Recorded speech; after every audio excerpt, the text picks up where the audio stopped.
Hey guys, it's Matt, or you may know me as Milks, and this is my podcast. So what's it all about? Well, I'm just your average 40-something dad that loves to game and talk tech, as well as relate with the stresses of modern day life. So come on in, grab a drink, and listen as we cover topics, stories, and welcome some of my fellow gaming parents on the show. Thank you for listening, and don't forget, please drop a follow, it's very much appreciated. Hello everyone and welcome to the Dadcast again. It's been a little while since we recorded one. It's been actually quite hard to tie everyone down. It seems even though everyone is at home and stuff, people need to kind of find the energy, I think, for this sometimes, because I think we've all kind of got into ourselves a little bit. I know I definitely have, and I need to psych myself up for these. So I have here rum, red wine, and somewhere, I have a coffee as well. So I've kind of covered all bases here. There's nothing healthy about any of my choices tonight, but I kind of feel like I need that to get through. But I've got a guest on tonight that is really, I've been quite excited about this one because there's someone in our gaming community, someone that's also a dad, someone who is active on social media, and also someone that is involved in Twitch and things. I don't think I've had really a kind of a big Twitch kind of guest yet, so I'm gonna dig in deep to that and find out a bit more. And hopefully you'll find out some information about this guy, and it should be really interesting. If not, we're just going to talk shit and we'll see where that goes. But welcome to my guest, Irish. Is it Achilles or Achilles? I've always said Achilles. Achilles, because there was no I in it. Yeah, when I typed your email address, I was like, I misspelt it because Achilles to me has an I in it. But yeah, by the by, Irish Achilles or Richie, as obviously. Yeah, usually, Rich. Like I know everyone calls me Irish or Achilles, and like for people call me Richie, but I used to be called. People would call me Irishachilles. I'm like, no, it's not Achilles. It's not Achilles, it's Achilles. So welcome to the show. It's been really good to have you on here. Obviously, thanks for coming on so late. You literally got through the door 10 minutes ago. Yeah. What have you been up to today? Yeah.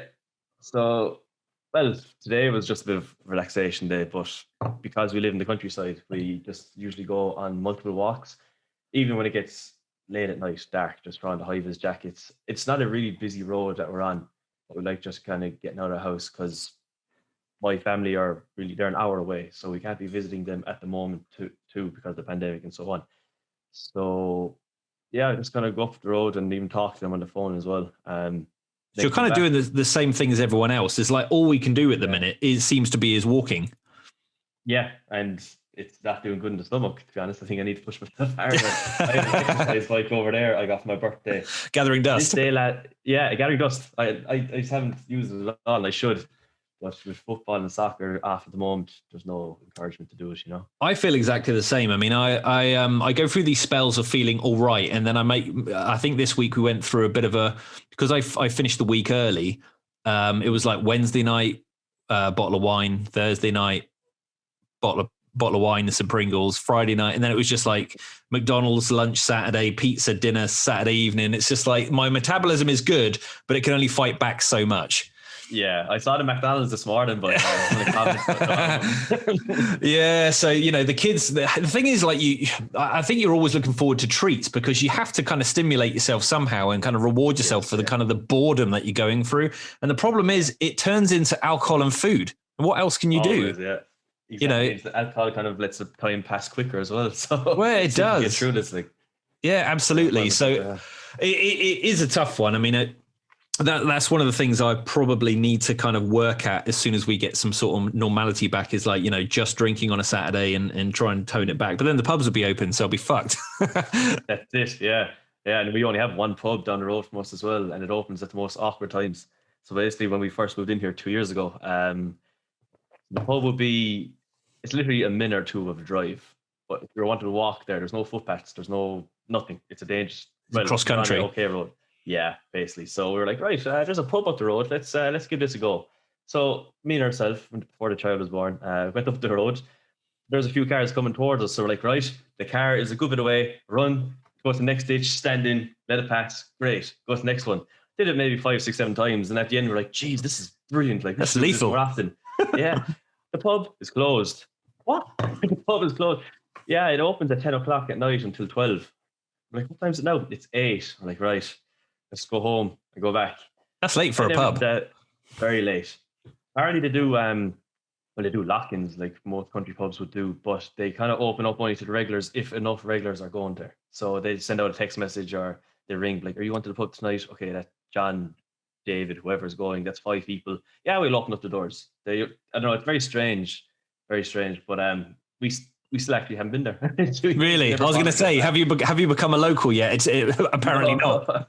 And the thing is, where I'm living, it's very famous in Ireland for horses. So it's called Spancil Hill, and there's a famous song for it as well. And there's a Spancil Hill pub here. And we thought that'd be a pub great. It might be open every Saturday night. No, they use it to store the sulkies and all the horse equipment in it. It's not a pub. It's just called the Spancil Hill pub. We're like, oh, it's a stable. Come on, yeah. It's just, I don't know. It's just that. I think one of my best memories was probably was having a kind of a semi lock-in in an Irish pub, because my family, or my mum's side of my family, are from Sligo, and we went across there many years ago, and there's a family house which is still there in Sligo. We went to this Irish pub, and it was just exactly what you'd expect it to be: the best Guinness in the world, and great folk music, and they were just banging it out for hours, and everyone was dancing. It was just a really good vibe, and that's what you hope for, isn't it?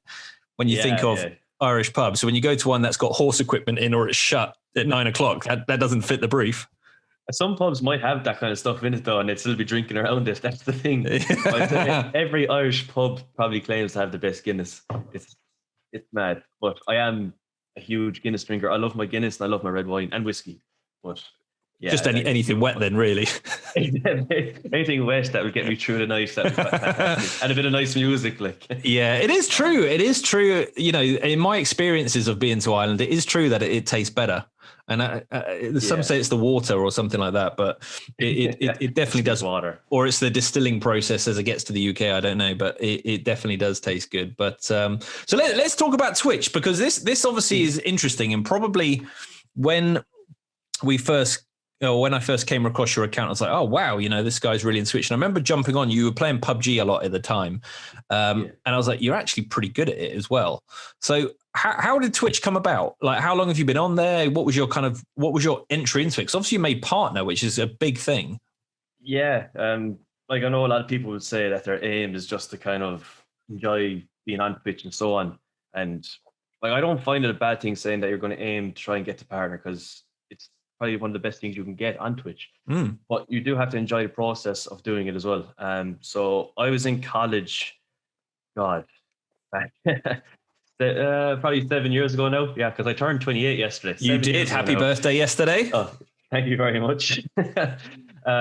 So yeah, this guy told me that like I should try and join Twitch, because I was always watching YouTube. I watched a lot of YouTube, and I always thought to myself, I would love to do this. I would love to actually play games and talk about it, because one of my best memories of growing up with my brothers was I wouldn't play the games. They'd be playing Resident Evil 2 or Final Fantasy 7. And I was watching them, and I loved watching them play the games. So it's like, maybe I can do that for them. So yeah, we were in college one day, and he goes, "Yeah, give it a go, Rich. It's called Twitch. It's a live stream as well. So I don't like listening to myself, and I know a lot of people don't like listening to themselves when they edit stuff back. So that's kind of what stopped me from doing YouTube. And I was like, right, this is probably my best thing to do without editing. So I hopped on Twitch, made a random account, made a name and so on. And I started, my first game I streamed was what was it? Shadow Mordor, sorry. Oh, nice. Yeah. Mordor at the time. So it was a story game. Yeah, story game. I wanted to start off doing story games. And I did like The Witcher, I did Fallout, I did Elder Scrolls, Skyrim that was a huge thing on my channel. But yeah, I've been streaming for probably 5-6 years now. But it wasn't like constant with a schedule. It was very intermittent. Like I maybe do 2 days this week, do 3 days next week, 1 day the week after. So then things started to gather a bit of momentum. And especially when I was playing Fallout 4, it just came out, and I was having a great time on that. And I found a few people that went, like a small community, and they're an Irish community, and we were supporting each other, and we became friends, and we were obviously like being each other's channels and so on. But then like things have started to pick up once I went over to PUBG then. So I discovered PUBG. I was like, oh great, an Irish guy created this game. Fantastic. Let's give it a go. I didn't know that. So yeah. Brendan Green, Irish guy living over in I don't want to say where he's living now in case I get it wrong.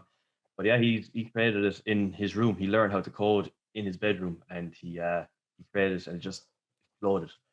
And yeah, so I know I played that loads, and I don't stream it as much now as I wish I would, because not a lot of people like watching it, funny enough, and my internet connection can't handle it. It's not happening. So I'm playing the game, I'm streaming, and I'm like, why is that? Why is there a bit of like a blur, a pixel going across my screen? Oh, right, that's an enemy. Kill him.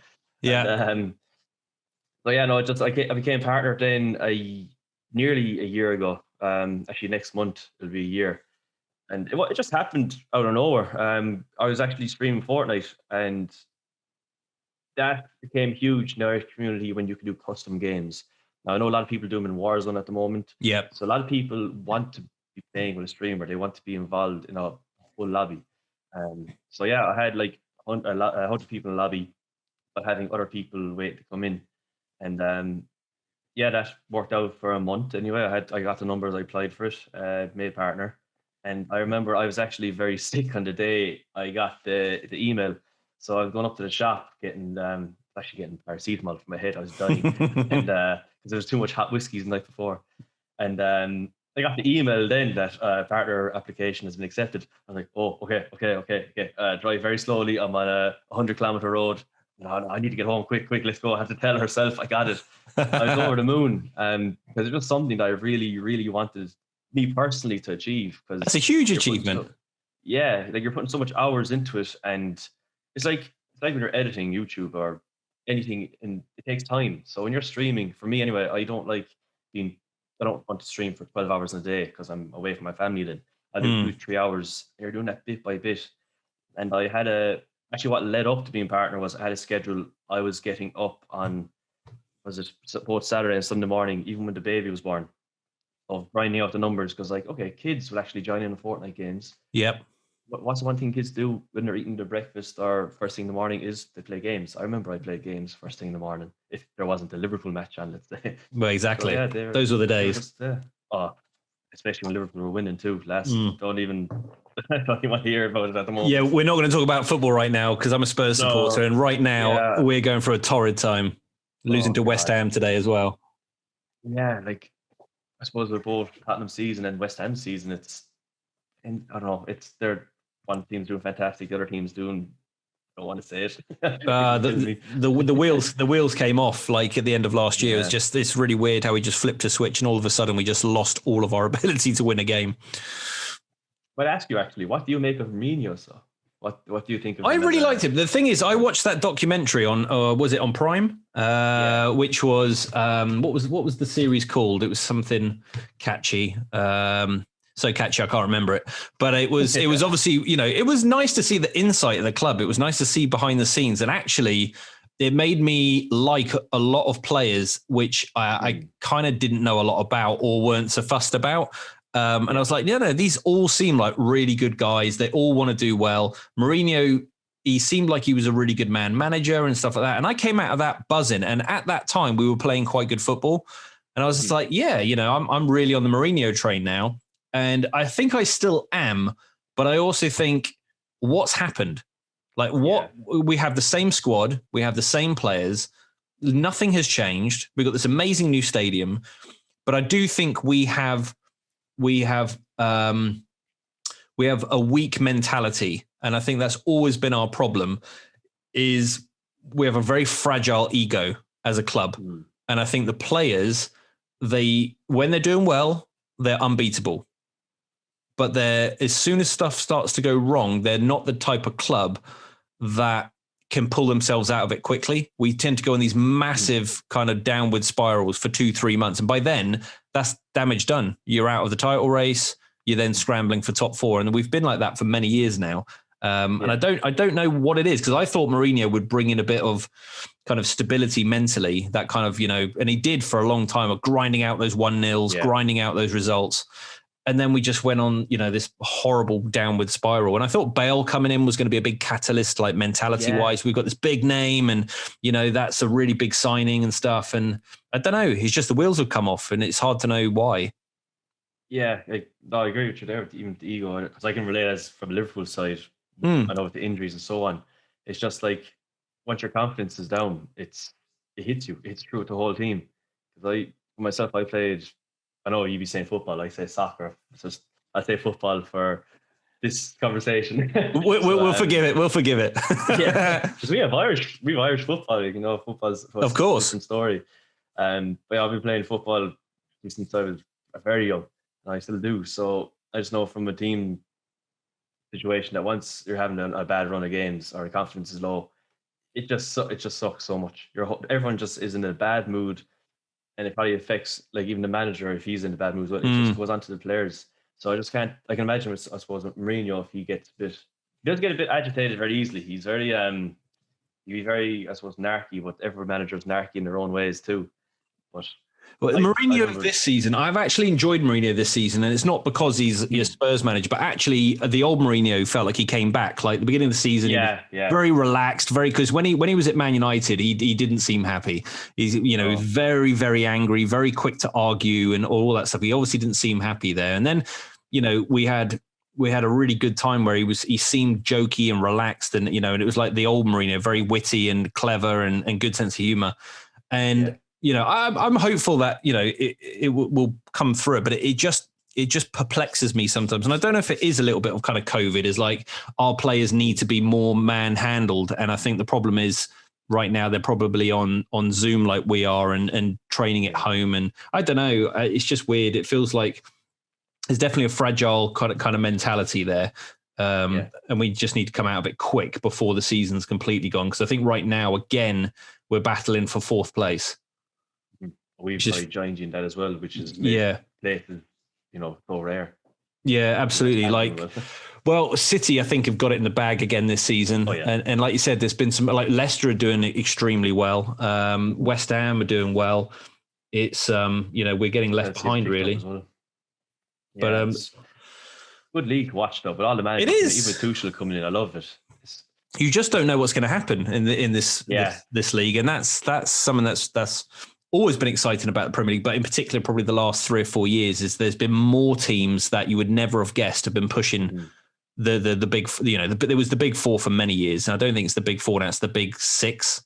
Yeah, that's it. And then even with West Ham in the mix as well, where they were doing very bad last season, nearly relegation. And they're in the top 4 now, I think, today, after winning. Yeah. Leicester winning as well.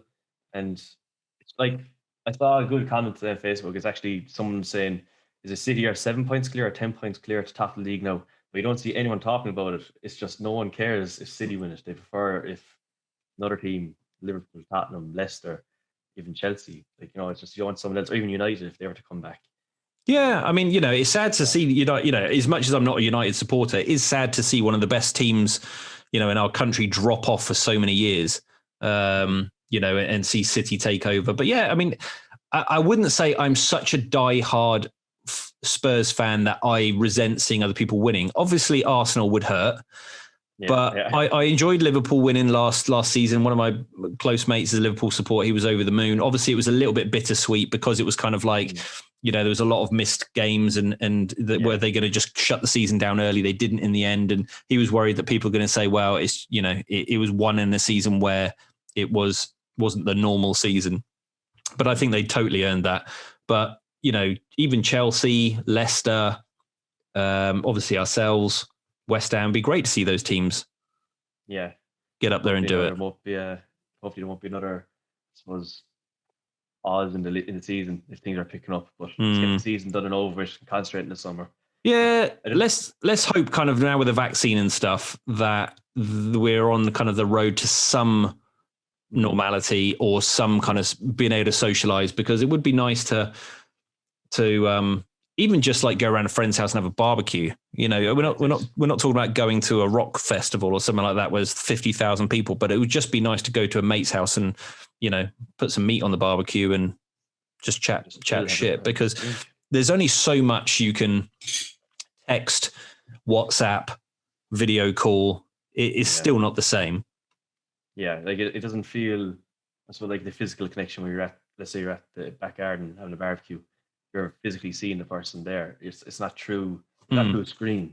Everything now is just like through screens. And even like I be texting my brother. He lives in the city, like an hour away as well. I'm like, oh, it's my nephew. How's school going and all that. was like, yeah, you're just on the Zoom call here again, going through class and doing his work.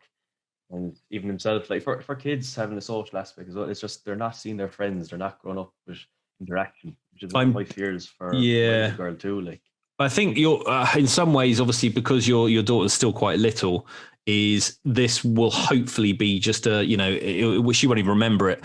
But, my girls are 4 and 6, and they are, it seems weird that they are so used to, because when it first started happening, we used to call it the bugs. The bugs are out there, so you can't go out. So we didn't want to kind of make it this vivid kind of thing of virus and, vaccine, all of that sort of stuff at their age. So we started off kind of thinking it's only going to be a few months. So we'll just be like, there's some bugs outside. We're not allowed to go outside. And we kind of like played it down. And then, there's no escaping it now, like a year in, and they know about the virus. They know, COVID, they know what it is because they're taught it at school. And, they just know too much. For 4 and 6 years old, they shouldn't be thinking about that. They should just be playing.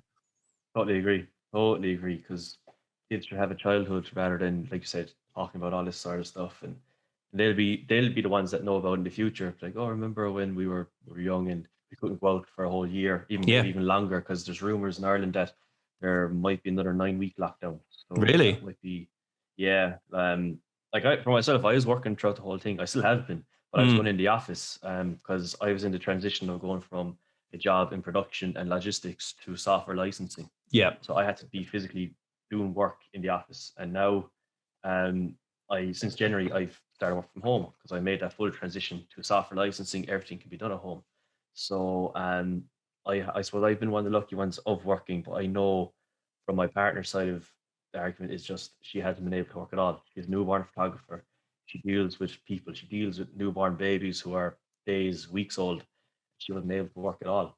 Yeah. So if this 9-week thing happens again, it's just going to be difficult for even mental health too. Like, people need to, I suppose they need to see their family, they need to see their friends or whoever they've been close to. And it's actually, like, it's crazy how you said it's nearly been a year, because when it first happened, I always remember it was Paddy's Day here. Myself, my brother, and my dad were over in Liverpool watching the match against Atletico Madrid. Yep. And when we were over there, we were like, right, Ireland are talking about going into lockdown. Okay, so does that mean we can fly back? Does that mean we can, like, go after the match, go before it? I remember we were all in the hotel room thinking, should we go home? We screw the match, go home just to be sure we get home. But I remember, like, it's just so many people in the airport and no one knew much about it. We were actually in Manchester airport coming home. We're like, yeah, look, let's just go home. We went to the match, but then the next day we're like, let's just go home. So when we got home, then we were one of the lucky ones, I suppose, once we heard the news that most of the Spanish had it when they're at the match. Like, yeah, keep an eye on ourselves, see what it's like. We don't know what to look out for yet. We didn't know much about it, but lucky enough we weren't sick, and none of my family have had it, touch wood. So yeah, it's scary times. I just want everything to go back to normal, if it ever will. Yeah, absolutely. I mean, it is worrying because, like, my daughter Daisy, she's the 6-year-old. She we took her out today, and we took her over to Nanny and Granddad's to kind of just say hello to them, and because they kind of are high risk, so they've not been out at all, and they do definitely miss seeing them. So we normally do drive-bys where they kind of talk through the window for a bit, because they're not far from us, only 5 minutes. But Daisy was like, I want to take my pajamas with me in case I get cold. And she's got so into just being at home in her comfy pajamas that she doesn't want to get dressed, and she doesn't want to go out. She's become really introverted. So it's horrible seeing it in the kids. Like, it's bad enough for adults, but I think when kids start to stop being kids and, they're just on their phones all the time. And, I'm really struggling to get the kids down before, tonight was the best night I've had. I think they were both asleep by 8:15, which for me is a miracle. That's great. Normally it's like their bedtime is kind of in bed for 7:15, and then it's the whole palaver of telling them to go to sleep, reading them a book. I'm reading them Harry Potter at the moment, so we've started doing all of it. So we're on the first book, and I normally do 2 to 3 pages a night. And the funny thing is, I can't just read a book to them. I've got to do the accents. So when I'm in the bedroom, I think Carly listens to me, and it's not like, Daddy's just reading a book. I'm acting it out. I'm doing all the characters. So the hardest one tonight was Hagrid. Like, I'm at the bit now where they're in the hut on the rock, where he's just telling Harry, he's a wizard. And, you know, the way it's written is like the accent he's got in the film. It's that West Country accent. It's like, you're blimey, you're a wizard, Harry. And I'm in there putting on a show in the bedroom. It's like, they're supposed to be going to sleep, but they're like, oh, what's happening here? It's like, I need to. They can't sleep. Exactly. Whole show for him. Exactly. And, you know, don't say his name, Voldemort. Okay, Voldemort. And I'm doing all the voices. And then, you know, Aunt Petunia is a different voice. And, you know, the uncle's a different voice. So, yeah, I don't like underdoing a book. You've got to do the full show. But that's what we do at the minute. So it's an hour of kind of getting down to 8 o'clock. And then if I'm lucky, they'll turn off. But often it's between the two of them, they'll come down 5-6 times downstairs, and I'm hungry. I want a drink, you know, I want to cuddle. So it can end up being like 9:30, 10. And obviously you're in that stage at the minute where it is very kind of mixed. There might be a little bit of a pattern, but equally it's a longer, you get these shorter spells. You might get 2 hours sleep and then feeding and 2 hours sleep. Whereas, you know, once they're down, they are good, but it does feel like they're up at 7. They're awake all the way through till 9:30, 10. And in the minute they're not going to school, and equally we can't send them off to a babysitter. So it's just like they've stopped being children. They've become roommates. They're, you know, flatmates. Flatmates all the time. Flatmates with a bad attitude. And I can't remember who I was saying it to. Oh, I was obviously saying it in our chat group yesterday. Like, I'm really struggling because I just feel like I'm kind of Mr. Shouty all the time, and I'm Mr. Angry all the time. And it's because you stop seeing them as like something to look forward to. You start going, well, what's the challenge going to be today? And you kind of go into the day like thinking really positively, like, we're going to have a good day today. I'm not going to be shouty dad. I'm going to be, you know, Mr. Chill.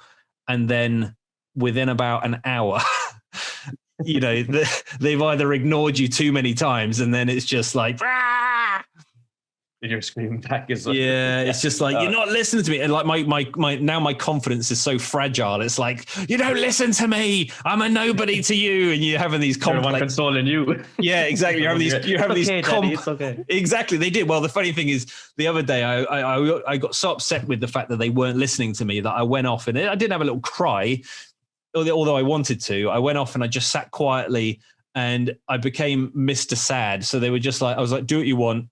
Do what you want. I'm not bothered anymore. And then Daisy came up and just started stroking my head, going, "It's okay, Daddy. It's okay."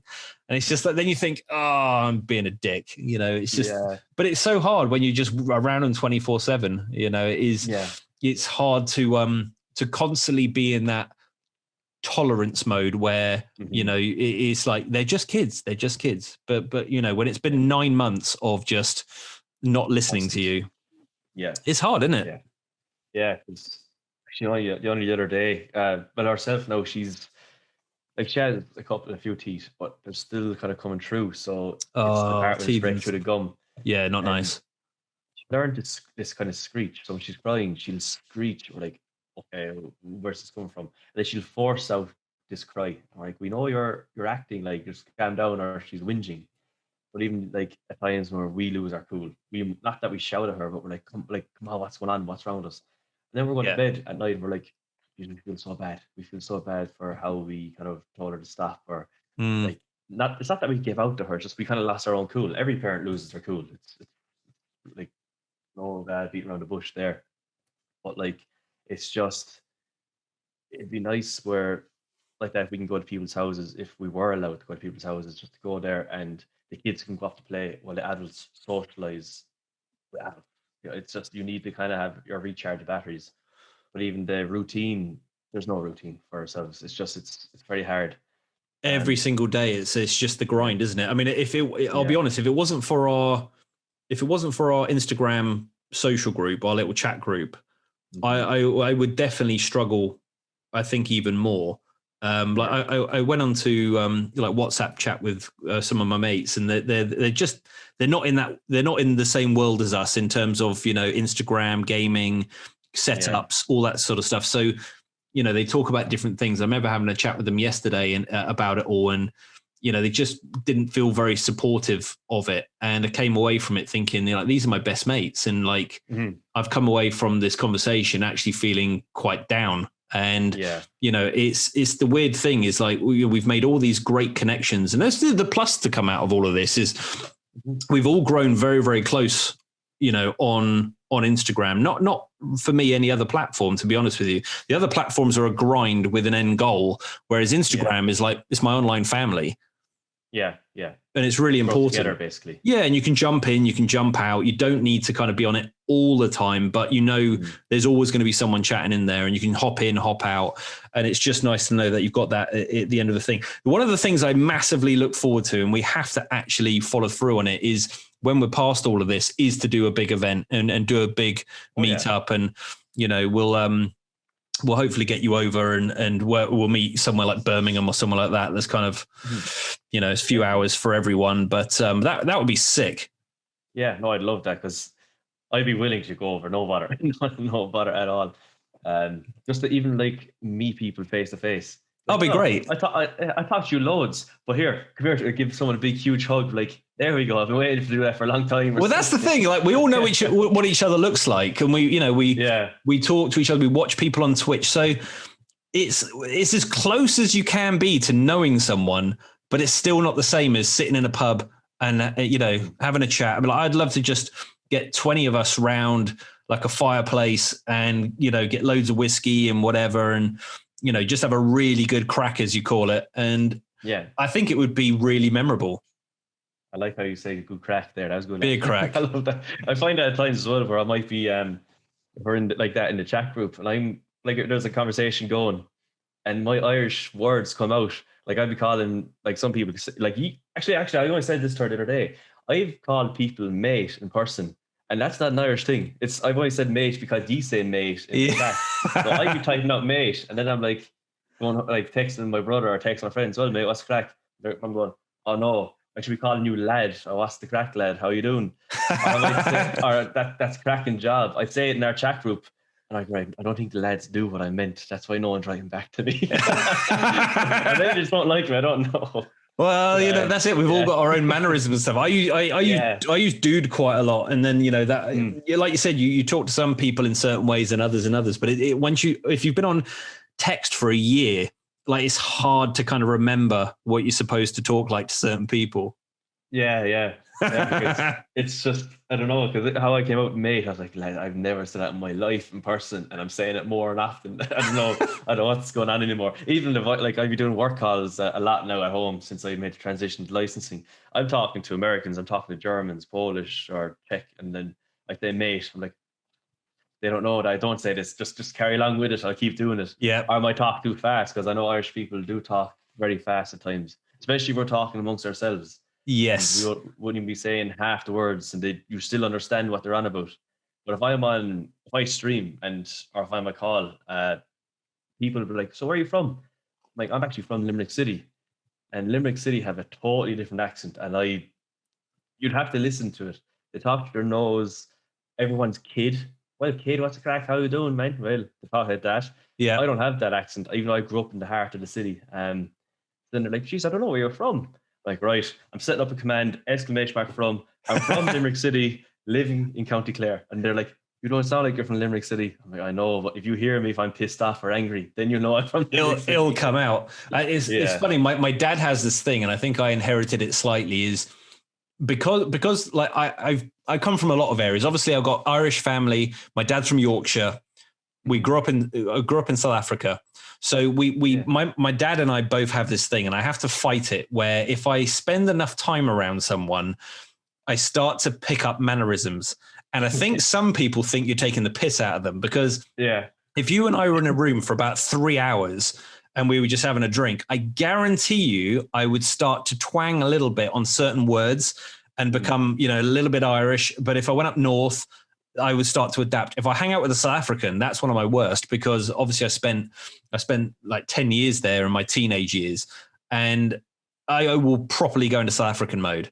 And I've really struggled. So when I come on to like phone calls with people, like my wife was on a web call the other day to, she's a veterinary nurse, and they've had a new owner come in, and he's proper South African. And I was listening to the chat, and I was even in my head, I was starting to like be like, using those, yeah, man, like I'm going to be talking a bit like that, and the accent's going to start, you know, and it would be, if I was in a room with that guy, I know for a fact that I would start to talk like that. It'd be so awkward. Yeah.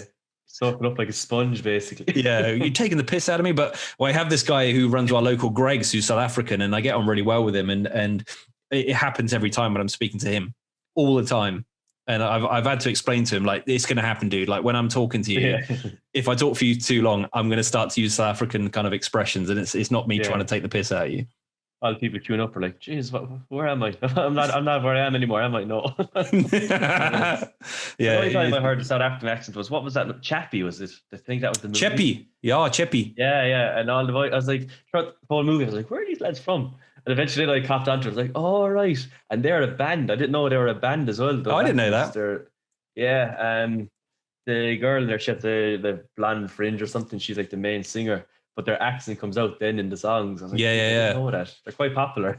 I love South African films. There's not many where, like, normally the only South Africans you get in films tend to be bad guys. I remember, like, Lethal Weapon used to have, like, the really bad, you know, the Boer man who used to come and I'm gonna take you out. But the best one was District 9, where we had that was a great film. Vickers van der Merwe. I think it was something like Vickers van der Merwe or something like that. But that was wasn't he, or something? Yeah, that was the first film which I was like, yeah, that's like a proper South African, and he's a leading role in the film, because you've got people like Charlize Theron who are South African through and through, but they very rarely use her proper accent in films, and she's very good at obviously using an American accent. But yeah, it was nice to see a film where they actually bring out the proper accent. But yeah, it's crazy. Like, I moved there when I was 10, went right the way through high school, and it seems like literally a lifetime ago. I've been back in the UK now for 21 years. Are you from where you are now? Is that where you originally grew up before you moved over? Yeah, so I was born in Bournemouth in the UK, and we stayed here until I was coming up to kind of 9. And my aunt and uncle had emigrated to South Africa, because my uncle was originally from Zimbabwe, or Rhodesia as he used to call it. But he'd grown up in Cape Town, and he loved it. So they went over there and did their thing, and we were invited over there for a holiday, just to see what it was like. They were like, look, you can come over here and you can live like kings, basically. You can have swimming pools and all of that stuff, because the pound is obviously very strong in a lot of countries, especially when you go to kind of, developing countries and things. And we went over there and we stayed in their, brand new built house with a nice garden and a big swimming pool and a bar. And we were like, wow, this is like amazing. We lived in like a 1920s semi in Bournemouth. It was nothing special. And we were like, right, so we've got this hot climate. We're all into sports and those sort of things. Where at the time, my mum and dad played golf quite a lot, and this is quite cool. I've got 2 cousins over there, so it's not like I don't know anyone. So we went over for this long holiday. We went over for like 2 weeks, and we absolutely loved it. They took us all around the Cape, and it's a beautiful place. And we were like, right, I don't know the conversations. I was only 9, but it was very much of like, we're doing it. We sold the house. We went over there. My dad had a job lined up with his brother-in-law, and I think we'd sold the house. We'd packed up the house. We were just about to, kind of within a week of flying over there, and the company folded. So we basically flew to South Africa with just basically the money in the bank, all the stuff in a container, no job to go to, no house, nothing. And it was just a wild time. Like my dad, looking back now, it was just, that must have been so stressful. Like, cause he was about my age basically. And, I was just a kid, so I didn't know, but we went over there unemployed to a country that doesn't have NHS. They don't have housing benefit. They don't have job seekers allowance. Like, literally, you don't have any money, you starve. You're on the streets. There's no support. So we were lucky that because of the exchange rate, we did have a decent amount of money over there. At the time, I think it was 11 Rand to £1. So I think they were able to find somewhere in the end to buy, and we got this really nice bungalow. It was a 3-bedroom bungalow with a pool, double garage, palm trees. It was a really surreal time to go over there, and because it's a season change, because it's Southern Hemisphere, Christmas is warm. and Yeah. it's cold in the middle of the year, and it's very, very weird to get used to. But we used to sit in the pool and have Christmas dinner on a bodyboard in the deep end. We used to have the seat in the deep end. We used to call the martini seat. So we used to get this bodyboard and put our roast dinner on it and like eat that in the deep end. And it was such a great childhood.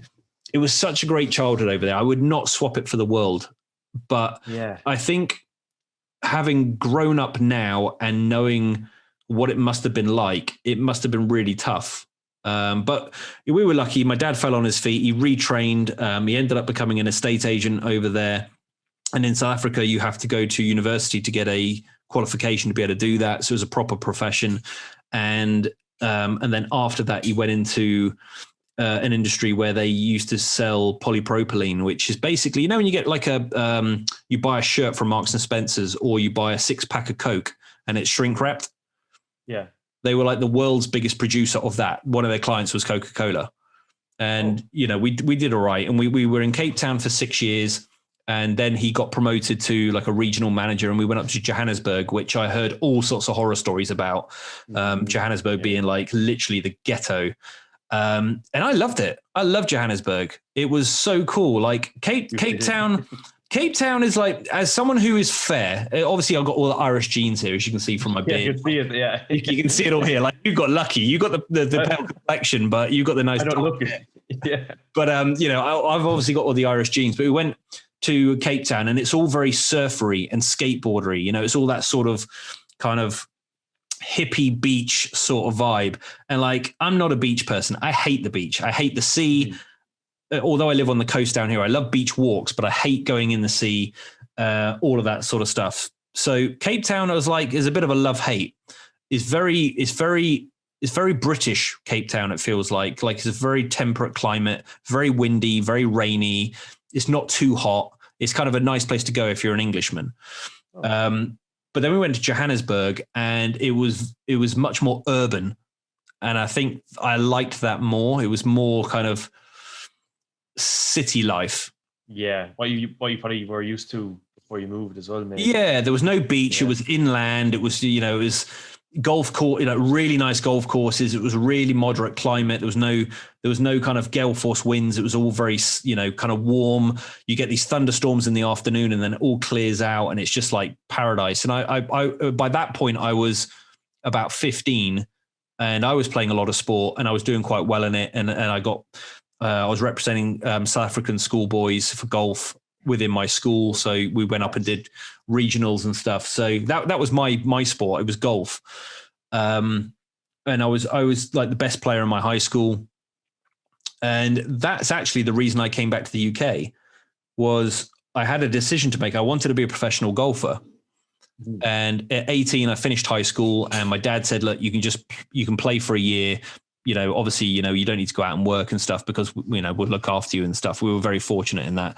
And I had a couple of sponsors, and I was very shy, and I'm not sure what you were like at 18, but one of my biggest regrets is I wish I was as confident at 18 as I have become later in life. Yeah, no, I can relate to that. Because I reckon I would have gone somewhere. Yeah. And look, I have no regrets, because they say everything happens for a reason. If I'd have done that, I wouldn't have met my wife. I wouldn't have had my kids. So I have no regrets in that respect. But I always think, like, I used to be playing in tournaments, and I would be in a position to win coming into the last day on a Sunday, and I'd be a few shots off the leader or whatever. And all I could think about was, I don't want to win because I'm going to have to stand up in front of people and make a speech. Yeah. Oh, yeah. Yeah. Do you ever get that? No.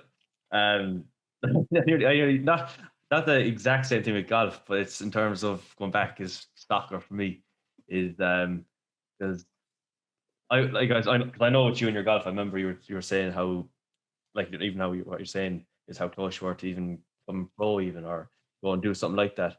Where I was quite good at playing soccer as well, but even though I was captain of my team, and we were progressing through the cup, so we hit the quarters of the semis, and that's when the crowd would start coming watching the matches. Because I was only probably 14 or 15 when all this was happening. Yeah. And I remember, like, even today I'm the same, and it's funny how it relates to Twitch. It's complete opposite. I don't like being in front of crowds. I like being the guy behind the crowd. There's something happening in the front. I don't mind sitting at the back. I really don't. But yeah, people would be coming along, and I'd see people watching. I'm feeling like I'm being judged, or if I misplace this pass, or I should take a shot there, I feel like they're talking about me. So I'm like, I'd actually fake being injured, or I'd be like, look, I need to get off just to sub me, so I can actually just not be watched. So I can relate with you there, because confidence was quite low back then, or I am a guy that keeps to myself a lot. So that's where, like, how with Twitch, where I'm streaming and I might have a good amount of people watching me, I'm like, yeah, but I can't physically see you. I know you're watching, but it's the idea of you're chatting away in the chat. I can only see your name. I'm not physically seeing a person in front of me, and I'm not getting shy. Because even herself, in front of my own family or in front of her family, like if I can play the ukulele, I wouldn't play it in front of my family or anything like that. So yeah, no, I can kind of relate to you there, dude. I really can. The funny thing is as well is, like, you know, when you look at you as a person, like, I don't know you intensely well. I know you well in so much that, you know, we talk. But the thing is, I think we're at that stage now where we talk just like we do in, you know, in normal life. So we've got to know people. Is, you know, you're an incredibly likable guy. I think there's no one in our community that would say a bad word about you. But it's those inner demons, isn't it? It's that, you know, wanting to be liked it's a dangerous thing, because you concentrate too much on the small negatives. Although there might be 95% positive in your life, we obsess on the 5%. Yeah. Because that's the type of people we are. You obviously, you know, growing up as a teenager, I was incredibly shy. I wouldn't say I was bullied. I was always quite fortunate that and I said this in previous episodes, like, I was always the funny guy. So I was never really bullied in high school because I was liked. But equally, you were categorized in this section of, like, the harmless, you know, they're fine, they're cool, whatever, they're funny, but you don't get the girls. You're not in the cool crowd, but equally, you're not the one that's getting wedgied and being dumped on. So you're kind of in this weird kind of like twilight zone where you don't know what you are. And I think that affects your confidence in so much that you're playing it safe all the time. And that's how I was when I was kind of 16, 17, 18, is I was enjoying life and everything was good, but I was very introverted. I'm an only child anyway. So I was quite happy in my own space, but it took a lot for me to come out. I think it was actually going into work. It was going into retail and having to kind of manage a team and things like that. I think it was work that brought that out. Mm-hmm. And that's probably one of the best things about, I was never one to go to uni and stuff. And I've always been a big champion of get into work, because I think it can develop you really well in the social aspects in life. Yeah. Oh no, that, like, especially if you're like a salesperson, or one thing I find that I lack a lot is when I'm writing emails or text messages, I'm very bad at how I phrase things. Like, even herself, she actually wants to do YouTube stuff for her own Instagram page. We're doing reviews on buggies, prams, products that she might get sent out. And she says to me, I'm quite a good speaker. I'm very confident at speaking. It's the phrases of when I'm doing a professional email or in work. I'll send to someone, I'll send them a Teams message saying, look, I'm going to send you this now, because if I send you an email, it's going to look awful. I can't. I have to text you normally. It's not that I'm using the letter U for you or anything. It's just I like to say things short and get to the point. But there's no fluff, as I call it. Yeah. Just go straight to it. Like, and to be honest, I think if you're doing, let's say, YouTube videos, or if you're doing Twitch, it does help a lot with your confidence to speak. You kind of get comfortable. Like, for me now, because I changed my setup recently, I'm still trying to get used to it. Like, my microphone's here, my camera's there. Yeah. Everything is different, but it's all about your comfort zone. If you feel comfortable in what you're in, you're going to obviously speak better. So I know from a sales point of view, because I worked in an off license that had commission. So if you sold a certain amount of wine or even whiskey, actually, in a week or a month, you get more. And they're trying to sell something to someone. Okay, you want to get this bottle of Jameson for €20, but have you seen this cask, mate? It's made in the barrels of stout, which brings out blah blah blah blah blah. It's not a waffle at the end of the day. Just give me €30 so I can get my commission. So yeah, no, it does help a lot with your confidence then afterwards. Well, I think one of the jobs that brought it out the most is when I used to work in retail, let's say for about 10 years. I went and managed my own store eventually, which was up in Salisbury. And it was a 40-minute drive to work, 40-minute drive back. It was out of hours. It was an out of, what do they call it? An out of town store. It was a retail park. So it was open till 8. It opened at 9. So often I'd be leaving the house at 7:30, getting home at 10. It was brutal. So I was like, right, this is too much. Like my car, I had a shit car at the time. That was burning up every 5 minutes, like oil changes like galore. I was like, I can't handle this anymore. So I was like, right, I need to get something closer to home. And I saw this job vacancy for a marketing company. I was just like, marketing, I'm pretty good at sales. And, when you work in retail, you have a lot of transferable skills. You're just dealing with people. I've managed a store that was taking I was assistant manager of a store taking 5 million a year. And then a manager of my own store taking about 2.5 million a year. So, I kind of knew my stuff. I felt quite confident at that point. But most importantly, it got me back home. It got me back to my hometown. And I was like, right, marketing. Okay, well, let's try this. And I didn't really know what they were. I went into the office in this job and I was like, okay, I don't know what this is. Like there's people high-fiving and ringing a bell and like the atmosphere in here is incredible. I was like, this is just weird and I like it. It's just sort of infectious and there's loads of positivity, and they would get you into a training room. And at the time I went in, they were selling energy. So it was like Empower, those sort of kind of thing. I think it was Empower when I joined. And they'd be like, right, so we've got all of these kind of warmed up leads, and we basically will go out and we'll talk to them and we'll sign them up, and it's really, really easy and stuff. I was like, okay, so we're going out to people who know we're going to be coming out. They know we're coming, so we're just basically going to seal the deal. And they're like, yeah, absolutely. They're warm leads. They've kind of inquired and they're interested. I was like, okay, fine. So I said, I'll take the job. Let's give it a go. I'm pretty open-minded. And I remember on the first day, they were like, right, we're going to jump on the bus and we're going to head off to this postcode. I was like, we're jumping on the bus? What are we doing? And we got to this like really rough area. And I was with this kid who was probably 19 years old, and he had this list of stuff. And he was just going out knocking doors and going, I'm here to sell you energy. I was just like, did they know we were coming? Like this address that you've got, did they know we were coming? Or because he just told you to fuck off. So I'm pretty sure he didn't know we were coming to sell him energy. And he played along with it. I think this whole job was like built. You almost had to create this kind of like really strong mentality of like, you're going to get fuck offs, but we're going to power through until we find those two people that are going to say yes. And it was cold calling door to door, and they packaged it up like it was this wonderful sort of pyramid scheme of like, you're going to be making 45 grand within a year. And I stuck this out for 10 months. I look back, I cannot believe how I stuck it out for so long, because there was no basic salary. There was no holiday. There was no kind of health benefits. There was no sick pay, nothing. It was just literally like, you have to go out and sell this product or you don't eat. Mm-hmm. Yeah. And you were getting about 50 quid a deal, and it was seen as good to get 2 deals a day. So 100 quid a day. So when they start saying, if you're good at this, you make about 500 quid a week. That's 2 grand a month. And then you start to think, well, yeah, that's not so bad actually too. But you'd go out for 11 hours a day. You'd pay to get to the patch. Like sometimes they were an hour away. So you'd have to jump in the car, drive an hour, park your car up, spend 10 hours knocking people's doors in the rain, being told to fuck off, being chased down the street with a bat. That happened. All sorts, and then you'd come home at the end of the day and you've not earned a penny. Yeah. And it was really soul destroying. But the one thing they did is they trained you really, really well. And that's where I completely understood the term relating with people.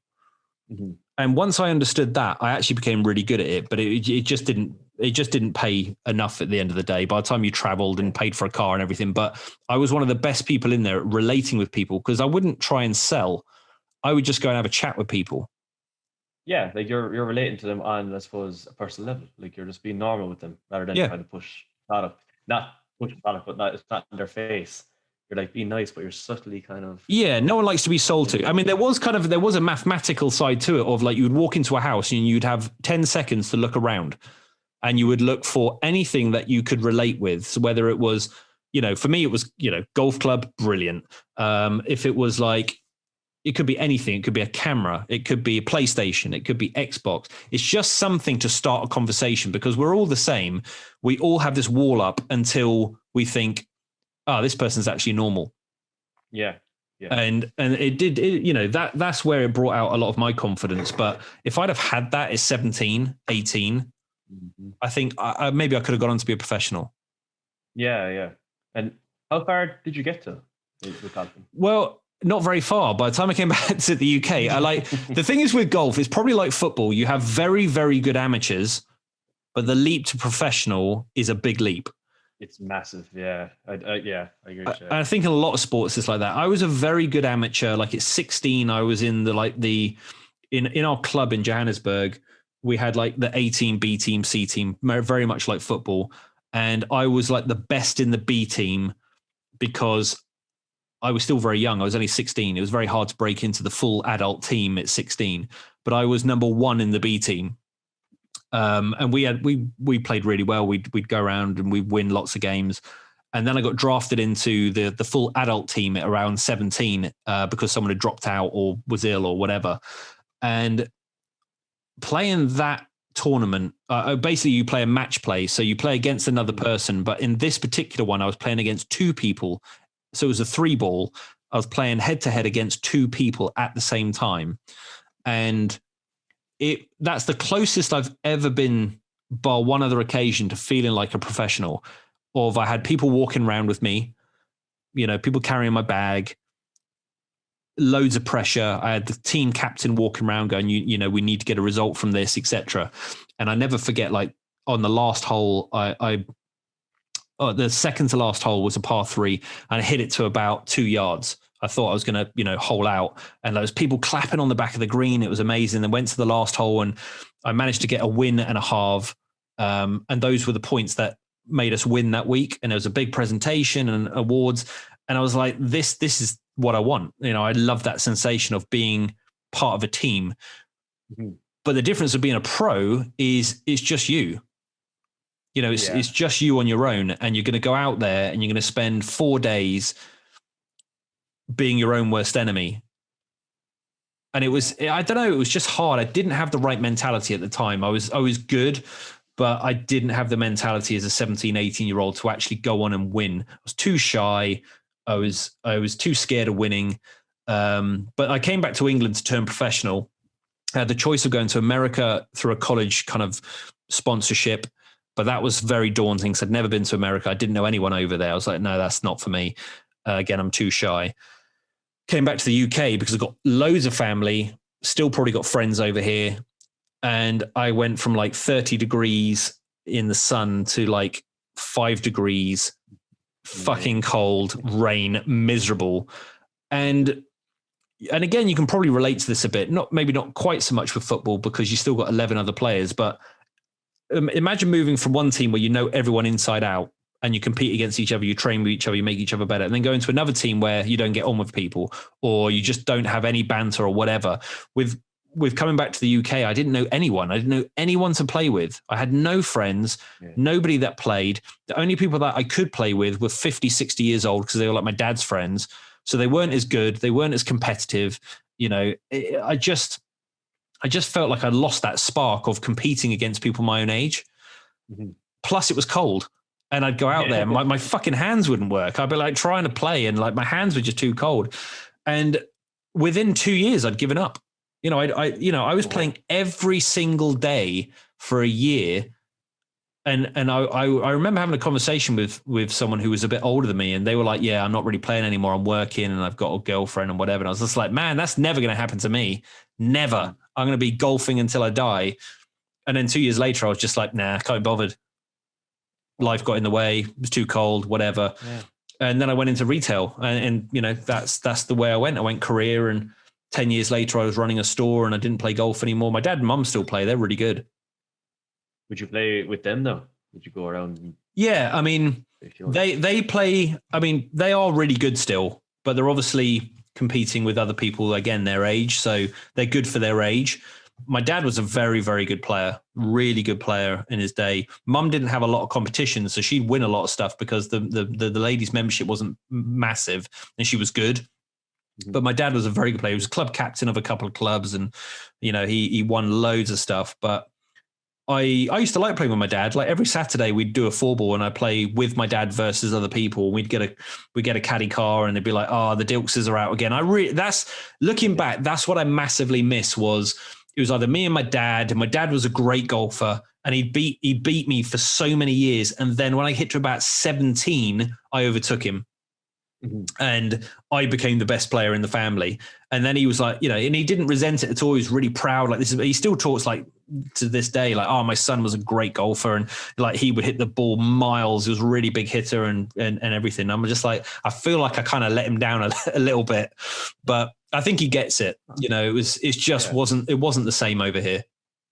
It's life choices. Like, I don't think he'll ever resent it, you know what I mean? He'd always probably think that was a great achievement to have, and that'd be something that you can have with your father too, Yeah, you can relate. And I definitely don't have many regrets. I think I'm probably pragmatic enough to look at if I hadn't have done this, I wouldn't have had that.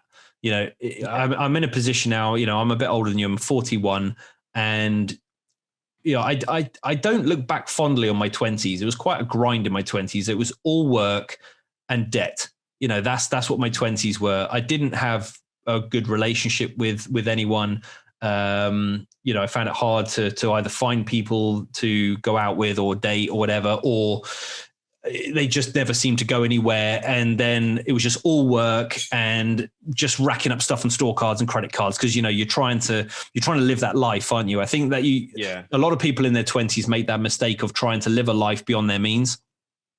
Yeah, and definitely they do, and that's part of probably where they don't teach you how to manage money. They don't teach you how to budget. They don't, it's all about, you've got to have the best stuff. And I think in particular, my era, I think I don't see it so much now, but like our town, Bournemouth, was a big nightlife place, really big clubbing town, loads of kind of reputation as a stag and hen kind of place to come.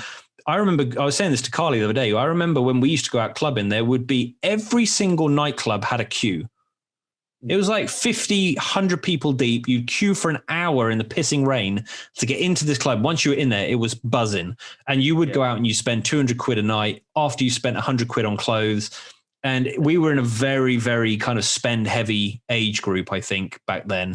And it was all about spending loads of money. So it was credit card. And I got into, loads of debt in my 20s. And I look back at my 20s as kind of a forgotten decade of just loneliness and debt.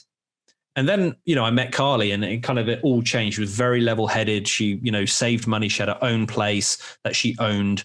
And, I felt full credit to her, 11 years later, and we have 2 kids, we own a house, we're comfortable, but it could have gone a very different route.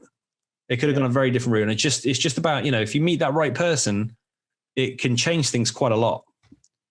Yeah, no, I definitely agree with you there, because my 20s, I suppose, I didn't really go out much. I would go out, but I wouldn't be one to be getting absolutely wrecked and then having to struggle to get home. I'm not a big person. I'm small enough. Like I'm 5'9", but I can hold my weight and drink. I could drink a lot of people under the table, but I'd still be able to walk home, which I did. I always walked home, or like when I used to live in Limerick, my town was probably like a half an hour walk, and I'd walk through the shortcuts from town to home, and there were rough areas. They were probably known. I don't know if you know the areas, but they are pretty rough in Ireland. I'd be going through and I'd meet lads that I know that I actually grew up around the area that were rough lads. They'd be out at 3 a.m. Like, lads, what are you doing out at 3 a.m? Yeah. But it was grand going home. And like, I would save my money, I suppose, on not spending it so much on drink. And a big thing in Ireland is, I say Ireland, it could be a big thing over in the UK as well. We do drink a lot before we go out. Yeah, pre-drinks, as we call it. Yeah, pre-drinks, that's it, yeah. Or even when you're kind of growing up, you're not the legal age to be drinking. It was called bush drinking. Nice. You go to the fields or you go to the bushes and you're having a cider. the 2 liter bottle of cider or the Dutch Gold cheap beer stuff, like, and yeah, my friends they're not like, I suppose they're not heavy spenders on drink, but we do like the odd luxury drinks, like, I suppose. Or even today now, we don't might only have a few beers. If they come out last year to the house for a barbecue, we only have a few. Wouldn't get too bad. But then, like, I know, I suppose when I moved out to the country and had contacts for a poutine, that's when things got to be a bit intense. Like, right, let's try this, lads. So yeah, we'll have it a go. Yeah. Do you remember yesterday? No, not one bit. Not one bit. But yeah, like, I suppose my 20s then was more like, I went to college, I had to repeat a couple of years and I changed courses. So I started off doing construction management. Mm-hmm. And I kind of discovered that it wasn't what I wanted to do. I loved building stuff. I loved doing engineering and construction work in school. So I thought construction management was going to be a lead on from that. No, it's a manager's job where you're kind of going in, like, quality checks and stuff, going onto the sites and seeing if everything's in order, everything by the books. And I was like, that's not for me. I'm not that kind of person. So then I started doing business computing. So I did 3 years in construction management to go to business computing, which was IT. I had to go back to first year. So I was like, right, I'm 20 or 21, going back to first year in college again. And so I did that, and I met my current group of friends. So I was like, maybe I was meant to change course and go back to first year to meet the friends I have now. And then in the meantime, I met herself. So she wasn't much for going out either. We were both kind of calm people. We keep to ourselves, while obviously having our own friends. And I'm more of a family person anyway. I'd rather be spending time with my family than kind of going out with my friends getting absolutely pissed off our tits. Like, so, you need to kind of have that line. But even now, even like the lads were saying last few days, Richie, your last 2 years in your 20s, look forward to your 30s. And like, it doesn't make much a difference to me. I know everyone's kind of going out, going mad, getting drunk every weekend or even on the weekdays. And like that, I never did anyway, so I'm not going to miss much. I liked my bottle of wine at home, or my bottle of wine, glass of wine at home. Bottle was accurate. That was accurate. That's not a Freudian slip. Even Friday night stream, and I was like, right. I looked at the bottle and I was like, that bottle's gone. What am I doing now? Well, the thing is, I think, like you said, if you are used to, if you can handle your drink, a bottle of wine really isn't a lot. No, it's not. It really isn't. What is it? Is it 1.5 liters in a bottle? I don't know. I'm so out of touch with liters. I think it's 700. It's not even a liter, I think, in a bottle of wine. Yeah, it's in terms of liquid quantity, it's not a lot. But I know, like, when I talk to the girls at work, they're like, "Oh, if I have a glass of wine, I'm under the table." I'm like, "Well, it takes me probably a bottle and a half to even be feeling the effects." This is how bad it's got. I went out. This boxes of wine you can get, the boxes you get from the supermarket. So I was like, I now thing is this. They got a little tap on. I now do the economics. I'm like, right, well, that's £15 for a box, but that's going to last me 3 days. If I get a bottle, and I start kind of working at my head, I'm like, yeah, I've got a couple of days off work. I'm gonna get a box. But I think it was Friday night, I did 2/3 of a box. Oh man. Now that's got to be, I think a box is the equivalent of 3 to 4 bottles, I think. I don't know what the maths is there. So I comfortably did 2 bottles, maybe a tad more. But I was just in the lounge. Nice? It was really nice. It's a Chilean Merlot, which I like. I like Chilean red wine. And I wasn't drunk.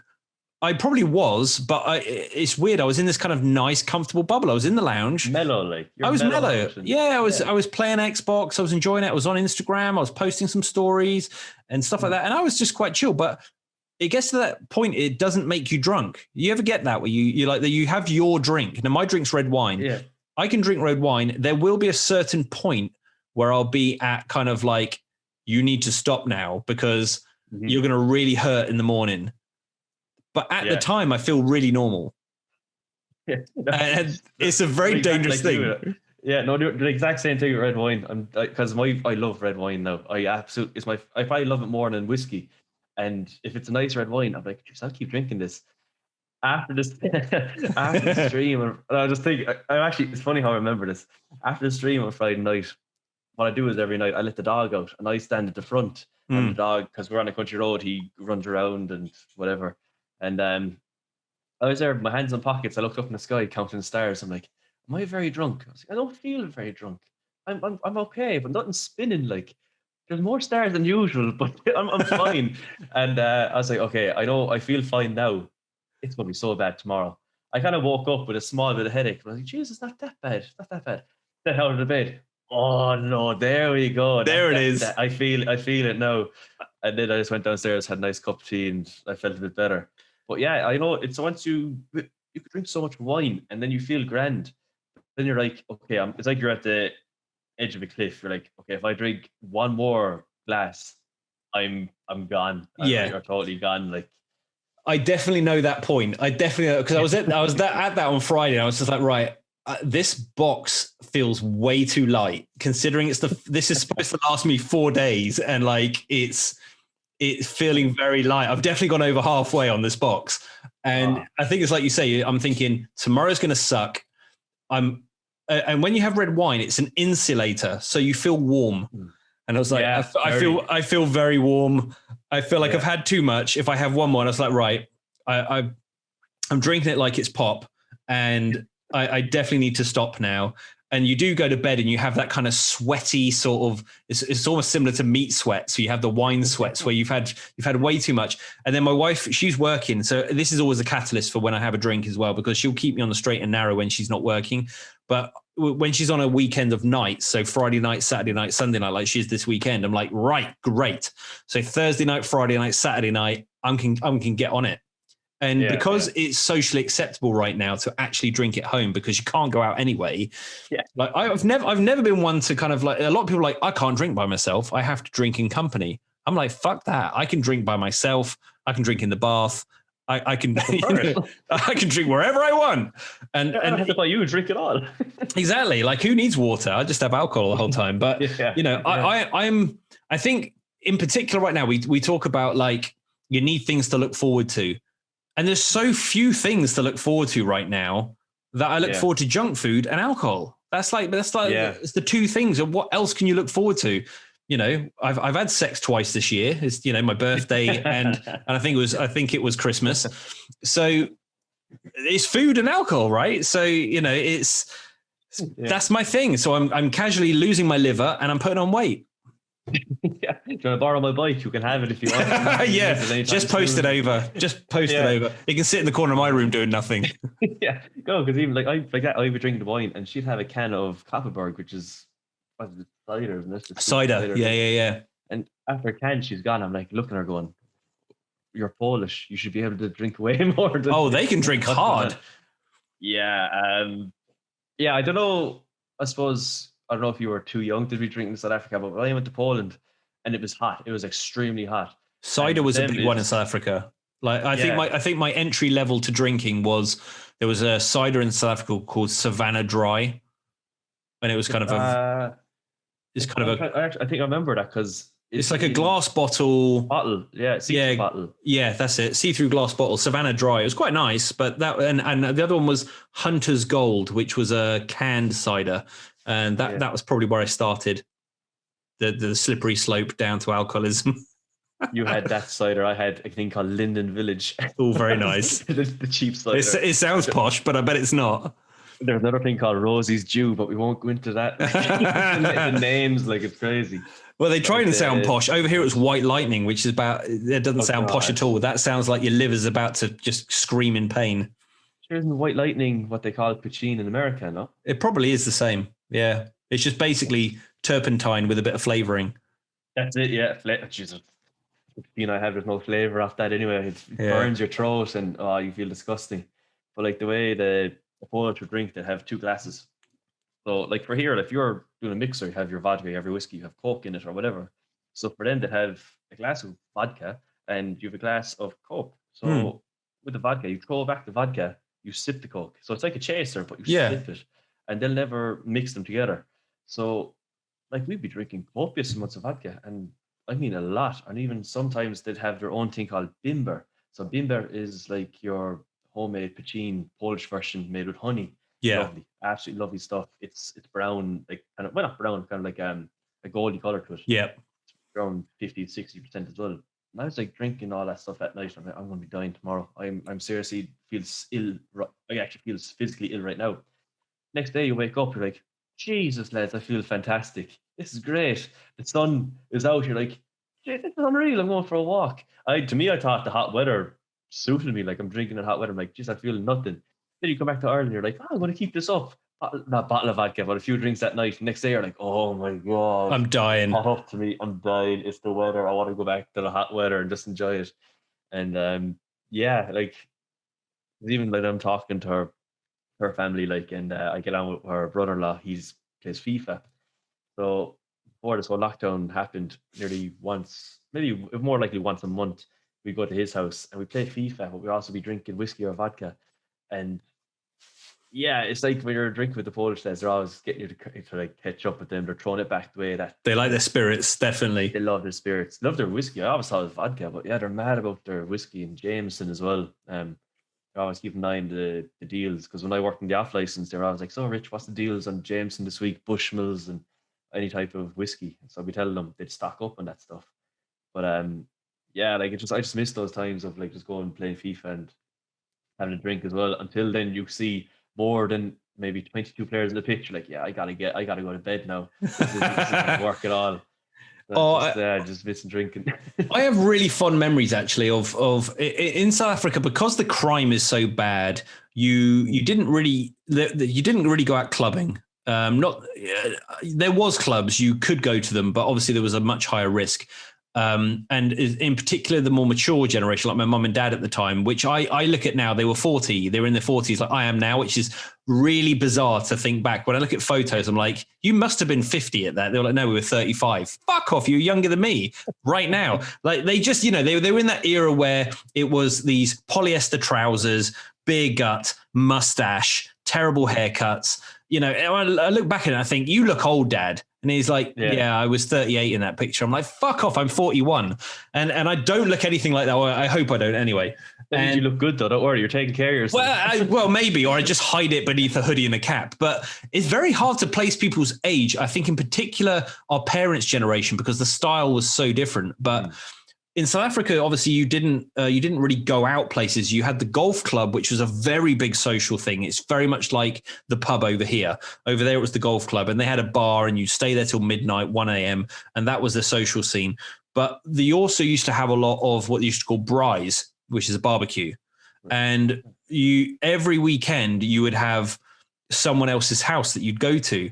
And it was just wonderful. It was just meat, fish, alcohol fest where you'd go around to their houses. The booze would be flowing. I mean, I was too young to be drinking, but like I just look back fondly on that kind of social aspect where everyone would host a different weekend. And like this weekend, we're going to do steaks. Next weekend, we're going to do barbecue fish. Next weekend, we're going to do this. And everyone would kind of do their thing. And some nights would be a wine night. Other nights would be a curry night. And we grew up with those kind of social things. And the Irish are very much like that. It's like the door is never locked. Just walk in, yeah. My gran was Irish, as I say, from Sligo. And, she would always be the matriarch of the family. And I remember being kind of 8-9 years old, and I was always the favorite. I don't know why. I think I was just like the nice kid. I was cheeky, funny, nice, and she'd be like, "Oh, come over here, Matthew. Come over here and come into my house." And the door would always be open, and I always forget. I always remember that there was a sign on our door of like, the weather may be cold, but the warm is welcome, or something to like that. And then you had the classic one of like, may the sun always shine on your back, may the road always rise up to meet you. It's a famous sort of kind of Irish expression. And we grew up on that kind of social thing of like, our house is always open to you. Yeah. So this like right now, probably for you as much as me, it's very this anti-socialness. It doesn't sit well with me. Like I want to have people over. I want to go to people's houses. Yeah, I agree, because I'm a big family person, and like my thing was I'm sorry if I keep speaking about football and soccer now, but it's just Liverpool would be playing that once a week, like most teams would be playing once a week. Yeah. My thing would be on Saturday and Sunday, I go into my parents' place to watch it with my brother and my dad. And even herself would be there with the kid, or even before the kid was born, she used to be around. It like that, just been social aspect, or especially in the countryside where I am now, our neighbor used to just walk in the door. We didn't mind it at all. He'd Yeah. walk in. He's 89 now, I think, actually. He'd walk in, make a cup of tea, and at times we'd call over to his house, and he'd give me a bag of peat, give me a bag of wood to throw on the fire and all, just to chat. Then when I was young, growing up, my grandmother and my aunt, they live next door. It's like that. You're passing in throughout all the houses. I go to visit my nana and my dad, so we pull up, and I go to knock. My dad's like, "Don't even be bother knocking." So he pushed in the door, sit down at the table. My nana will walk in. "Oh, jeez, well, hi, how's it going? I'll try on kettle now, and here's a bit of apple cake as well. Like, here, work away." Like, lads, okay, this is what I miss. This is like I miss it so much, and it's actually relating to last couple of weeks. We were thinking that because we live so far from our family right now, her family live in Limerick City as well. Yeah. Only 5 minutes away from my family. So, and we live an hour away in a different county altogether. And we'd love to go back. At first, we thought we'd like being away from our family. We're like, this is great. No one's going to be calling over anymore, and we have our own space. No, you do miss things when they're not there. You realize what you miss so much when they're not there. So well, it's gone to the opposite extreme, isn't it? I think, yeah. You're probably a bit like me. Is like when you're told you can't do something, you want it more. You want it. And I think if we didn't have all of this going on, I probably still wouldn't go over to my mum and dad's. I probably would still go over, three times in a month. But because I'm told I can't, I want it more. And in particular, like Carly lost her dad. Oh, how long ago is it now? It feels crazy. I want to say last year, but it could even be the year before. He was only 56, but like he lived in a village in a place called Studland, which it's about a 45-minute drive. And it's just far enough to feel like you're going somewhere special. It's not round the corner. Like my mum and dad are 5 minutes away, so I can pop round there anytime I want. But we used to really look forward to going round there. And that was our adventure place because he was he was kind of semi-retired. He's in the army. He's an ex-special forces, whatever. And he still loved to do stuff, which was build dens in the woods, go out mountain biking, play football, go down the beach and build stuff, go kayak. He was a 100-mile-an-hour guy. So that was our adventure. Like going to Studland with the girls, we knew we were going to have an adventure. So we've still got that to a degree because the house is still there. His girlfriend still lives there. And we would love nothing more than to just drive an hour around there, hang out for the day, go down to the beach, take the girls, sit in the back garden, drink some wine, put the fire on, because they're in a little village like in the middle of the country, so they don't have gas. It's all, if they do have gas, it's underground. It's not like a boiler like you have here. So it's all wood fires, that the smell of a wood fire. I mean, who doesn't love that? It's amazing. Isn't it the best? Like, especially like Christmas time, things like that, as you chuck loads of wood on the fire. Like our house is too small for a wood burner or a wood fire because I don't know where we'd put it. I would love to have a wood burner. Like, funny enough, I went for a walk with Carly today and we were talking about our house and are we happy here? And like, yeah, we are. Like, it's the perfect little house, but it isn't a big house. This dining room is my podcast. And, if you pan that way, you've got the dining table, and pan a bit further, you've got the gaming setup. But this room is incredibly hard to keep tidy because it's the hub of our home. Yeah.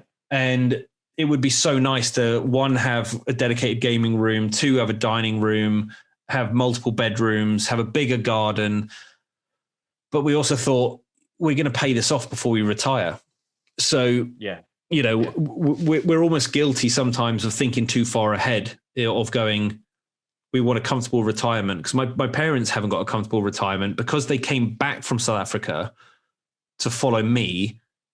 They didn't lose everything, but because the exchange rate was the other way.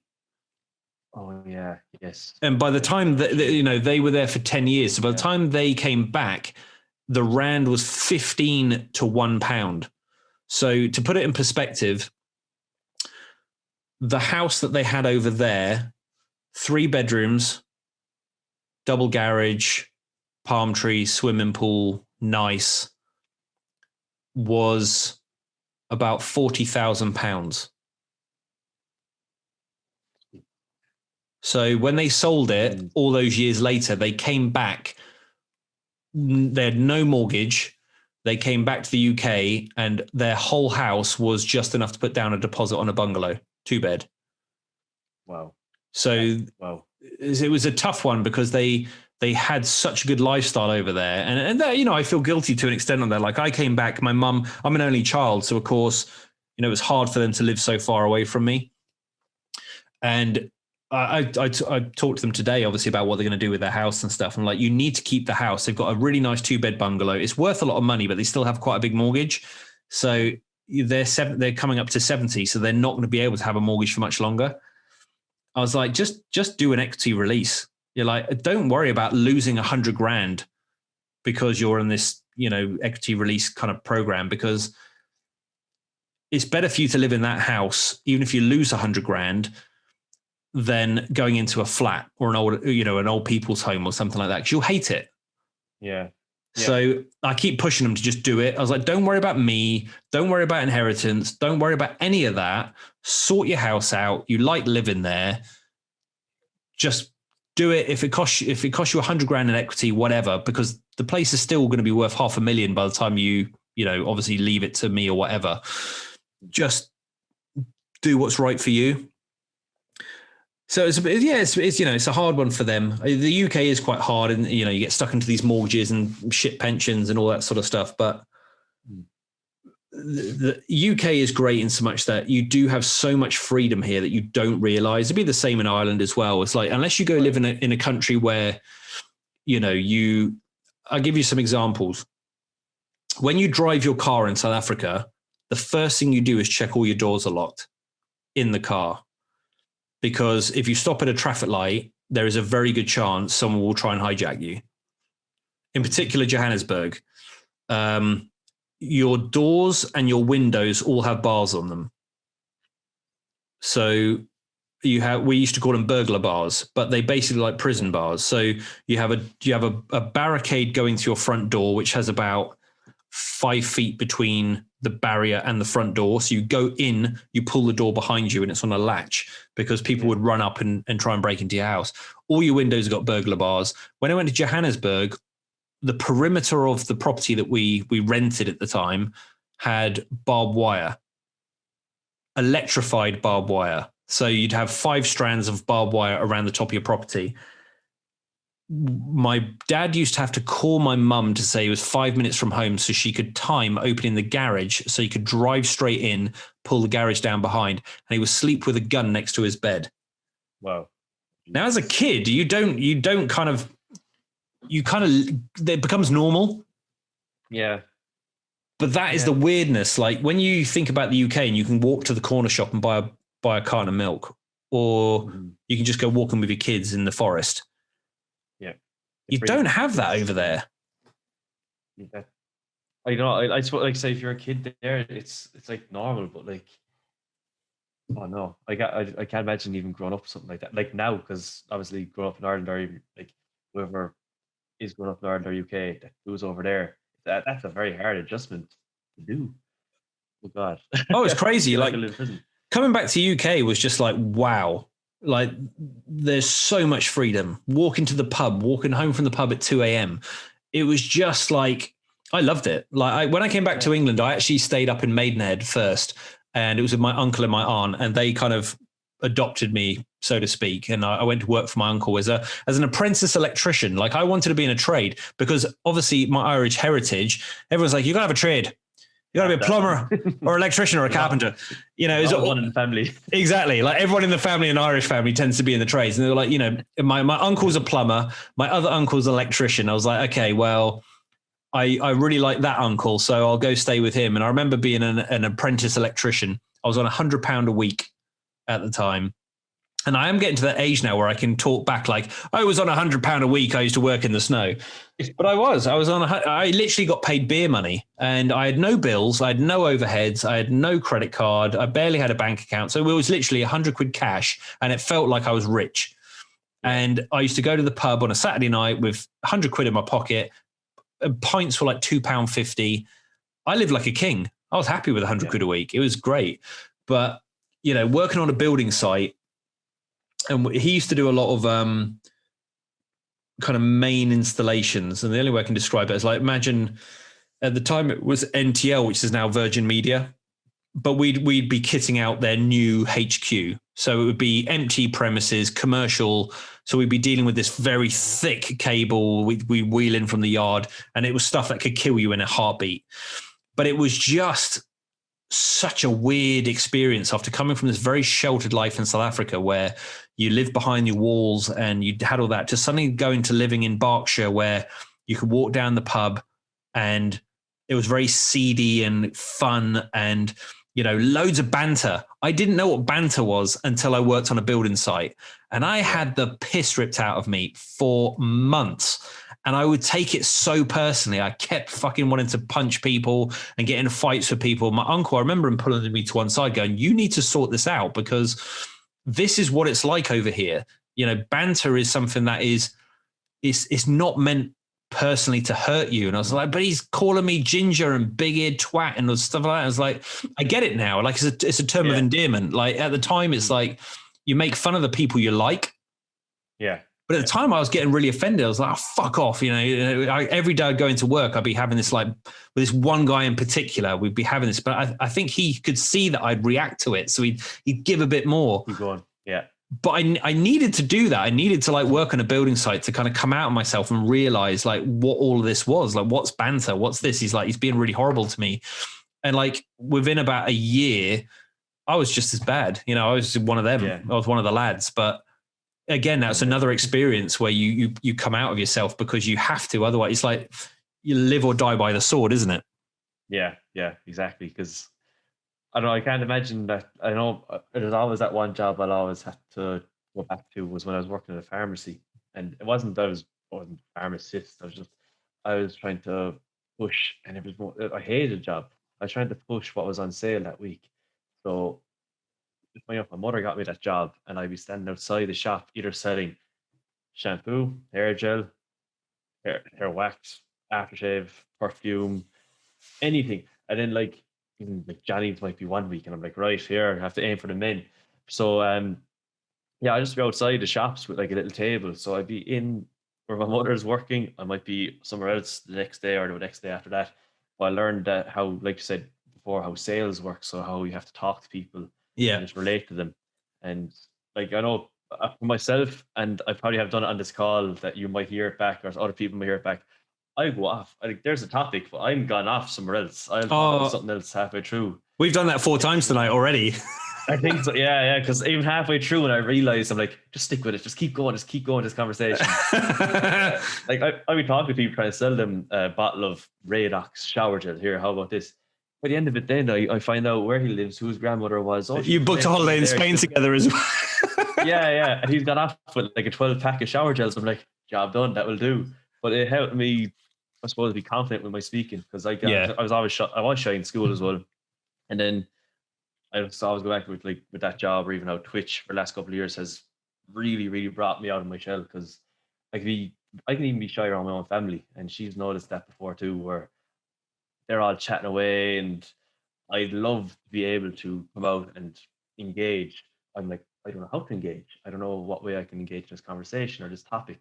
I'd love to be able to go out to the kitchen, grab 4 tumblers of 4 glasses, come in, bottle of whiskey, here lads, what's the crack? But I wouldn't be able to do that, not in my family. So no, I get that. I totally get that, because although social media I have a very different personality to probably when I'm around family and friends, because I'm the guy that is quite happy to sit in the corner and listen. Yeah, I'm the exact same as you. I'd rather listen to family now. I'd rather listen, and even herself, I just listen away. And if I'm asked the question, I'll answer it. Yeah, I prefer listen to what's going on. Even if they're talking Polish, I'm like, I don't care. I'll pick up. It's funny enough, you do pick up what they're saying, even though I don't have a clue. It's just how they're saying it and certain words. I'm like, I'll listen. It doesn't bother me. But I'm the exact same as you. It's very weird in that, because I think social media, you have to put yourself, at the forefront, and obviously we talk about the grind all the time, and posting all the time, and putting yourself out there and networking and speaking to people and stuff. You have to do it, because that's the nature of the beast. But personally, I'm quite happy to just play second fiddle to my friends, or in particular because We do. Well, pre-COVID, we would go around to people's houses, and it would be Carly's friends, because they have kids and all that sort of stuff. So, a lot of my friends still don't have kids, so they're not immediately in our social circles. I've got two friends, obviously, Metchetti, Paul and Jess. They've got two girls, and I got my friends John and Karen. They have two boys, but most of our other friends don't have kids, so we tend to go around those houses, and a lot of the time the guys might not be there, so it's just the girls talking. Yeah, and I will literally just sit in the corner on my phone, quite antisocial, not talking, but just kind of like listening. But I'm not in the conversation. Carly just doesn't stop talking. Like, she loves to have a chat, loves to have a chat. And I tend to look after the kids, but occasionally then you get the boys together, and then I just love it. It's just like you said, it's the crack. We love going on these small holidays where you hire out a caravan, and it's like a 2-bedroom caravan for you and the kids, and you're all staying on the same park, and then you've got an entertainment center. And I love doing those where we have a few of the families, and then the boys go off and have a boys' night on site, and then the girls have a girls' night, and then you have a couples' night. But most of the time, I'm pretty happy to just be chilled, having a drink, listening, taking it all in, chipping in every now and again. Yeah. But it's probably the opposite of what people probably think of us. They probably expect us to be the life and soul of the party. Yeah, they probably do. Because even it actually it happened maybe 2 years ago when I got into another Irish group of streamers, and yeah, like, we're all talking online. It's great. Definitely when you're streaming, you have a different personality, but I suppose you're a bit more confident because you have to be more confident to put yourself out. Yeah. And we were talking away, and me and this guy got really close because he was a Fortnite streamer. I was doing Fortnite at the time. We both joined our streams to have a bigger audience joining our matches. But then eventually there was a thing, was it called Gamer Fest, I think, in Ireland? Yeah. Where all the Irish streamers got together. Well, it was on in Limerick at the time, and I brought her in with the little one, and they were at her mother's.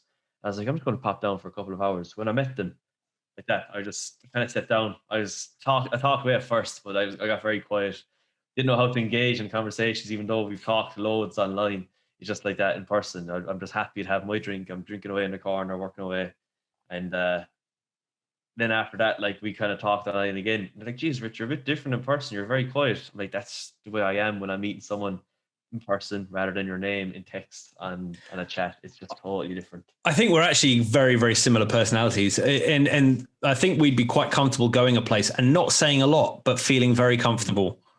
Yeah. We can just sit in a pub and just have a very kind of nice chat, have a few glasses of wine. Probably about the 4th glass in, we'd be best mates.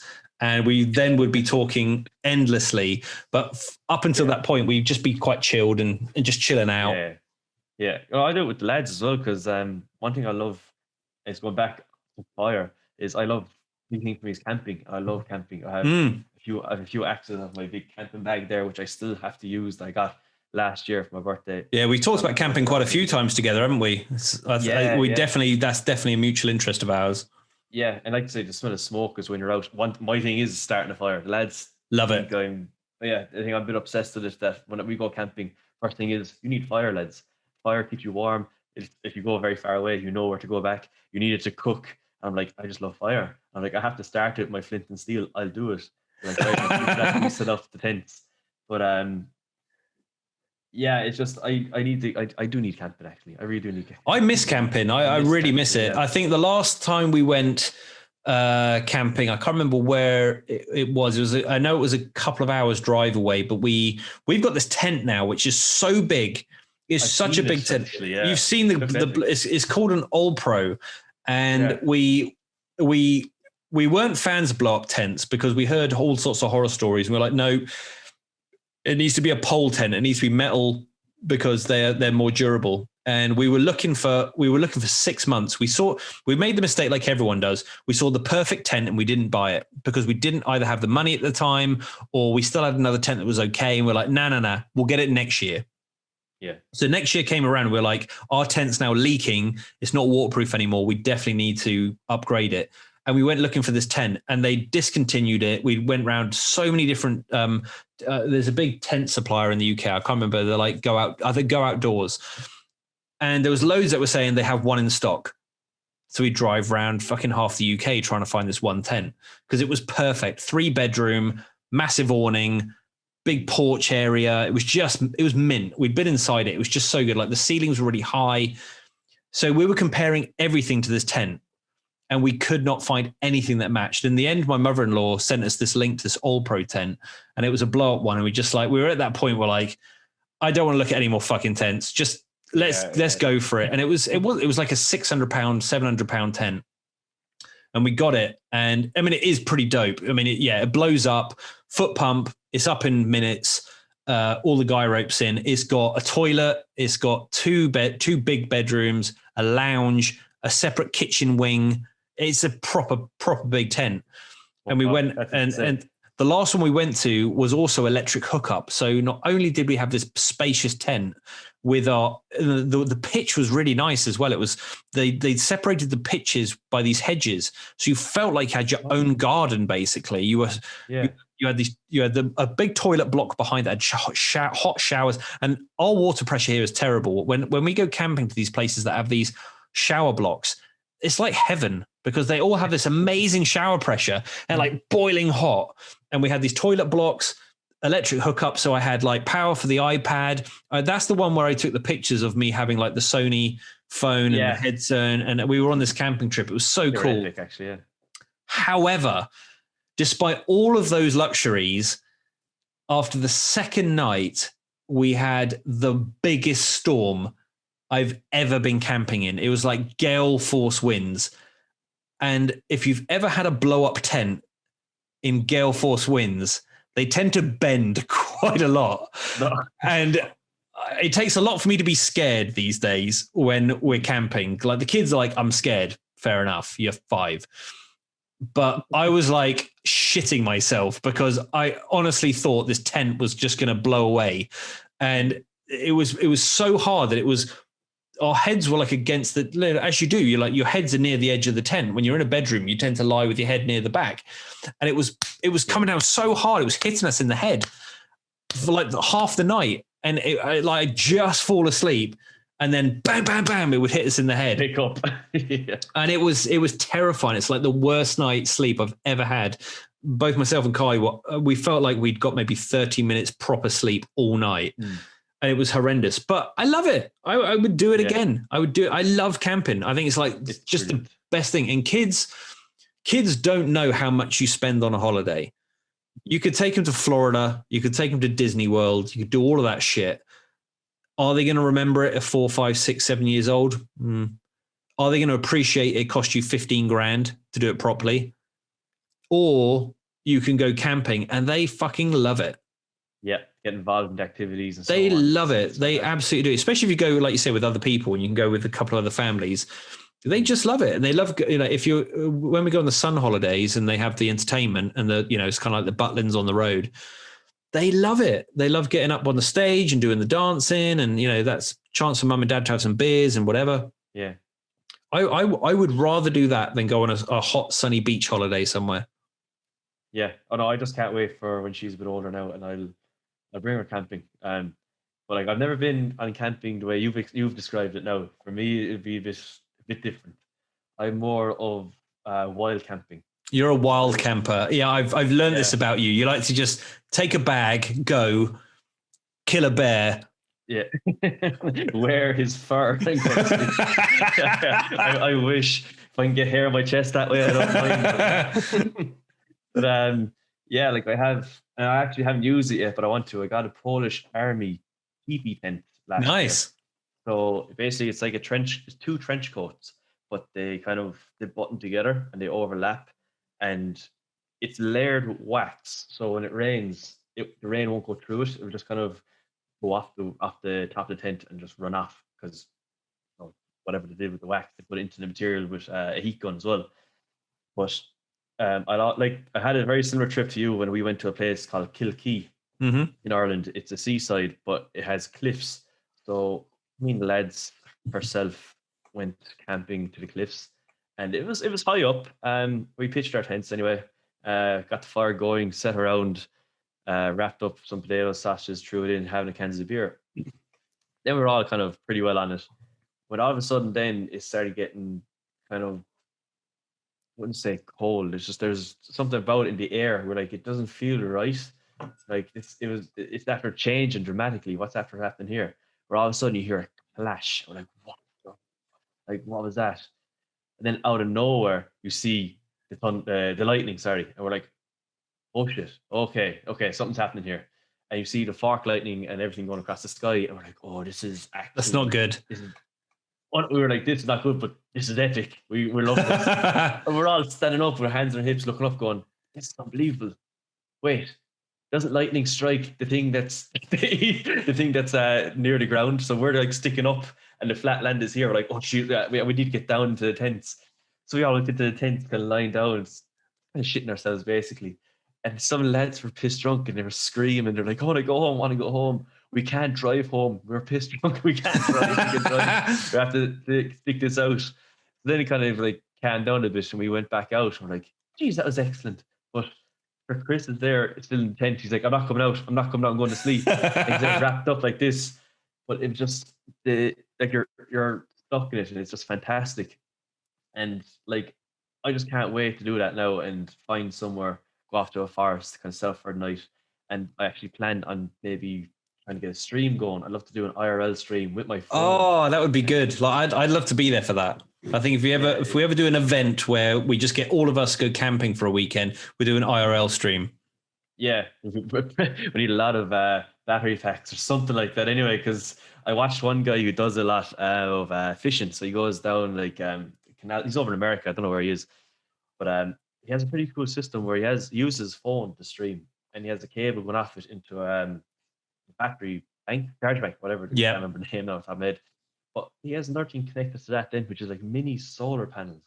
So like, right, so the sun is charging battery pack here going into the phone, and it's a constant, like it's just unbelievable. And I was like, right, that costs $1,200. I ain't doing that. I'd rather just like bring a few pre-charged ones, set up a tripod, camp down and talk to people while having my few beers around the fire and so on. I have a few axes. I have a knife that I got for Christmas, which I can't wait to use as well.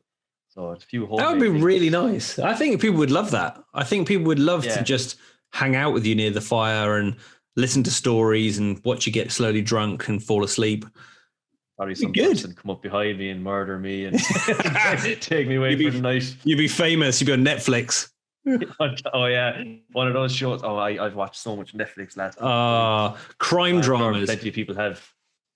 I am properly loving this chat because we haven't really talked gaming at all. At all. Which is a nice change. But no, Netflix, like crime stuff, everyone's into it like massively at the moment. I don't know why. We've gone into this dark place. We want to watch serial killers and stuff. So the ones I've watched recently on Netflix were The Night Stalker, which was a story of the guy in the 80s in America, and he was killing loads of people. There was one called I don't know if the show was called it, but it was about the Cecil Hotel in downtown LA, which was this hotel that was just constantly having people killed out. And it's a story of this girl who went backpacking there and she disappeared. And the elevator one, isn't it? The elevator one. And they had the video of her in the elevator acting really strange. And it was like, it kept throwing you one way of like, this is some sort of fucking like, supernatural shit going on here. Or, she's under drugs. That was really interesting. And we watched all of that. And then the latest one we've watched is called The Staircase. And it's the story of a husband who had this wife fall down the stairs and die. And it just escalated to an accident of him being tried for murder, and it follows it over 13 years. So wow, it's really the one in the Cecil Hotel was very much a documentary from the outside. So you watched all this from the outside. It was very intriguing, and you had lots of different people's point of view. Whereas The Staircase was very much, it was an internally filmed thing. So when it all happened, the guys brought in this film crew to basically follow the process. It was like inside of the trials and the lawyers and stuff. Really interesting, but it's like, I'm really into that shit. Yeah, no, I am so, because It's only a couple of weeks ago we finished Mindhunter, and we were so far behind. I know a lot of people have probably watched that. Yeah. Have you watched this yourself? Have you? I don't. Is Mindhunter the one that's subtitled? Oh no. This one is. If it's subtitled, I'm out, because with the kids and stuff, I miss stuff. So I'm like, I know there's a load of really good Swedish crime dramas that are all subtitled. My dad's like, you need to watch this. I was like, I can't with kids because I miss all the conversation. But no, I've seen Mindhunter on there. It's it basically just goes through a lot of serial killers throughout the whole series, and maybe every season it's a new one, but it's trying to figure out how they do it. It's not a documentary. It actually is like a series, I suppose. There's actors, but it's trying to figure out how the serial killer term came into it, why did they do it, and so on. I thought it was great because Charles Manson is mentioned in it at one stage. I can't think of the names top of my head now, but as you're Bundy and all of those. Yeah. Actually, that was actually one of the main ones in it. Ted Bundy. Yeah, and there's another fella who was like 6'9", 6'10", and he's like a gentle giant, but he killed probably like 40 people or something. And it's all women. They're like, why all women? Not so gentle then. Not so gentle, yeah. He loved being interviewed, and he loved sharing why he did it and what made him do it and what his lifestyle is. But it just makes you read up then on Google. You're like, oh, okay, this is just going into like a spider web. Oh, okay, I started here, then I'm going here. Oh, I'm actually going down here. I've read about him. And then halfway you're going, Jesus Christ, if the guards see what I'm reading, I'm screwed. Like, I don't want them seeing my Google history. And it's very true. It's just so interesting. I mean, I'm a big fan of Victorian history. So like Jack the Ripper, I read quite a lot on that. And like, one of my actual tattoos, which you can't quite make out, is basically Sherlock Holmes and Watson. So you can't quite see it there. So Victoria, that's the Victorian roses and stuff on there. But on this side, can you see Moriarty? I can, yeah. There's Moriarty with the church, and then if you turn round, you've got Watson and Holmes. Oh, the two guys going off. So it's like a London street scene, basically. So you've got the chimneys up here and the lights and stuff. So yeah, I love all that sort of anything crime. I've always been intrigued in, but especially like the kind of unsolved or the very complex ones, like. I'm not one for watching those programs where it's about the police and they go into the local council estate and like getting the guys who are, selling a bag of weed. But if it's the really complex stuff or really dark and deep stuff, it's really intriguing. And I've gone away from things like Vikings, which I really enjoyed watching. Yeah. But after like 5 seasons, you're like, if you put it down, you struggle to pick it back up again. And I'm actually at that at the moment. I think I stopped watching after season 3, and when I tried to get back into it, I couldn't. It's tough, isn't it? Because it's quite. I discovered Last Kingdom, like it's quite a big watch, isn't it? It's like Vikings. I got to season 5, and I'm like, I saw a couple of spoilers because again, like you said with Mindhunter, I'm quite far behind, so you do hear stuff. And you miss stuff. So, say anything. I don't want to say much about it because if you love that stuff, I highly recommend you watch. Yeah, it. So you dark. Like, you get that the kind of the spoiler, but I think with these like crime dramas, they're like it's very topical at the moment. I think everyone likes watching them, and there's so many to choose from. But it's just intriguing, especially if they're filmed quite well. And there's always something that's very satisfying about the fact that it's based in real life. Because films are one thing, and dramas, although. Having watched Vikings, I've actually gone in and read a lot of the history off of playing Assassin's Creed Valhalla, funnily enough, because I didn't quite realize that Assassin's Creed Valhalla was going to go so deep into the story of Ragnar Lothbrok and his sons. It's unreal. Yeah, it's fantastic. Because I think it's really good. I think I'm actually like you as well because I love Norse mythology. I love everything Vikings because I know my name is Irishachilles, but I actually nearly was Irish Viking when I started off on Twitch. Because I did have a big interest in history growing up. I wanted to study history in college. My brother was like, who wants to study history? It's pure boring. You don't want to be watching that. I don't want to be studying that. I'm like, thanks, Trevor. Thanks for, turning me off something, one of my biggest interests. But I agree because I still haven't really gone too deep into Valhalla. I'm trying to find my time to stream it. I stream it 3 hours a week. And like that, once you met the brothers, you're like, this is unreal. And then they go into Ragnar Lothbrok, and you're like, this is unbelievable. And then I'm a big Lord of the Rings fan too. My books are there. And I discovered Tolkien took a lot of Gothic history or Gothic language and Viking history into his books as well. And I was like, wow, of Helheimer and so on. This is unbelievable. It's just, I think the lockdown has helped a lot of, let's say, like history, dark documentaries, and real life crime. Like you say, it's just, I think people are just kind of bored. They're trying to find more time to do, or find things to do in the time they have. Yeah, absolutely. I mean, I'm not an overly religious person. I grew up in a very religious environment. Not so much with my mum and dad, but definitely my, the Irish family, Catholic, all that sort of stuff. I grew up around all of that, and I've seen the good and the bad of it. But I always had an affinity. Like I think my deep heritage is Viking based. If you search back far enough, then apparently we came from the Vikings and what. But I've always had an affinity to that. But I kind of think in some ways, like although it's probably not regarded as a religion, it's more of a folklore. It's something that's, I think, in a lot of ways, more digestible and easier to relate with than Christianity or, Catholicism or whatever you want to call it.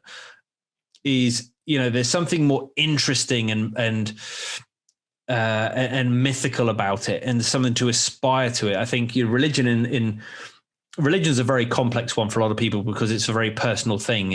I've got a lot of my family that are very religious and they thank God for everything. And yet shit keeps happening to them. It just keeps happening. Even my cousin, who is always on Facebook praising the Lord, has just had a stroke this weekend. And she's only 2 years older than me. She's had kind of ongoing health issues for years, but I struggle with that because I'm not a religious person, although I did grow up with religion. I pushed the other way because I saw how not obsessed, but religion, you can kind of do one or two things. You can either be quite subtle with it, and it's very much about what I believe, and it's just me. And I'm cool with that. And I admire people who have that. But my family weren't like that. They were very much pushing it down your throat of preach all the time. And it's a big characteristic, I think, with Catholic families is, it's all about that. And I am naturally the person to rebel if someone tells me I need to do something. Yeah. So I kind of went the other way. I was just like, I'm not religious at all. I have a very kind of difficult understanding of the end when it happens. Because I've pushed away from it, I have an expectation of nothing. And to be honest, I feel jealous of people who have that blind faith or that deep faith, because they feel like at the end it's all good. Yeah, that there's that there might be something that. Yeah, they're going to go. It's not just Christianity or being Catholic or any of those, because there's other religions who think at the end they're going to go off and do whatever. The Viking one is probably the coolest. Yeah. I'm going to go fight battles every day, die on the battlefield, die gloriously. Then we're going to meet in a hall, have loads of drink, beer, meat, have fun, make love to women, play music. That's the religion I want. Yeah. I think that's what encouraged them to go to battle as well. They're like, no, I want to do this. This is how we're going to fight, lads. It's basically like the old version of, over promising, like the Muslims and stuff, of like, you can have 50 virgins or whatever. Back in the day, it was like, no. If you go out and fight in that field and put an axe in someone's head, and if you get killed, you're basically going to have the best party you're ever going to have. Yeah. It's a lot more relatable than maybe there's some sort of heavenly weirdness going on where no one's actually told you what it is. They were very specific with the Viking religion. You're going to be in a hall with loads of beer and mead and women and meat, and it's going to be the best party ever. Like, you need to break it down a bit simpler. Like I overthink stuff. So if you tell me there's some weird sort of spirituality and stuff, well, I don't know what that means. And I'm going to overthink it.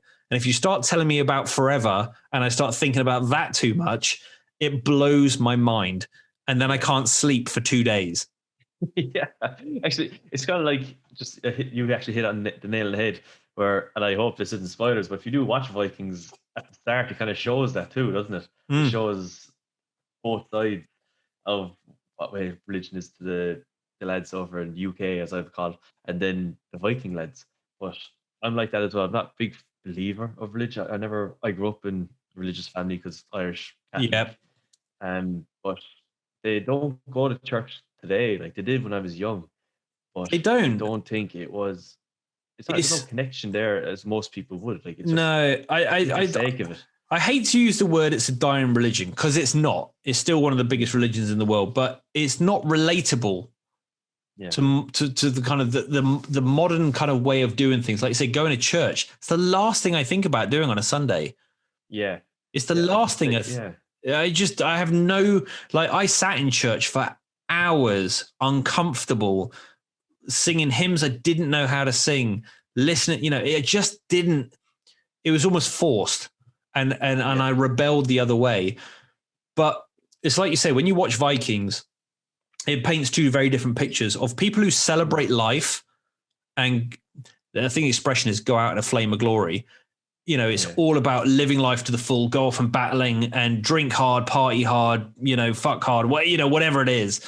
And then the English came across of very scared and very insular, and like, you got to respect the Lord, and like we don't want to die. And I think that's the bit I didn't like about it, was almost the fear of death, because I am inertly petrified of it.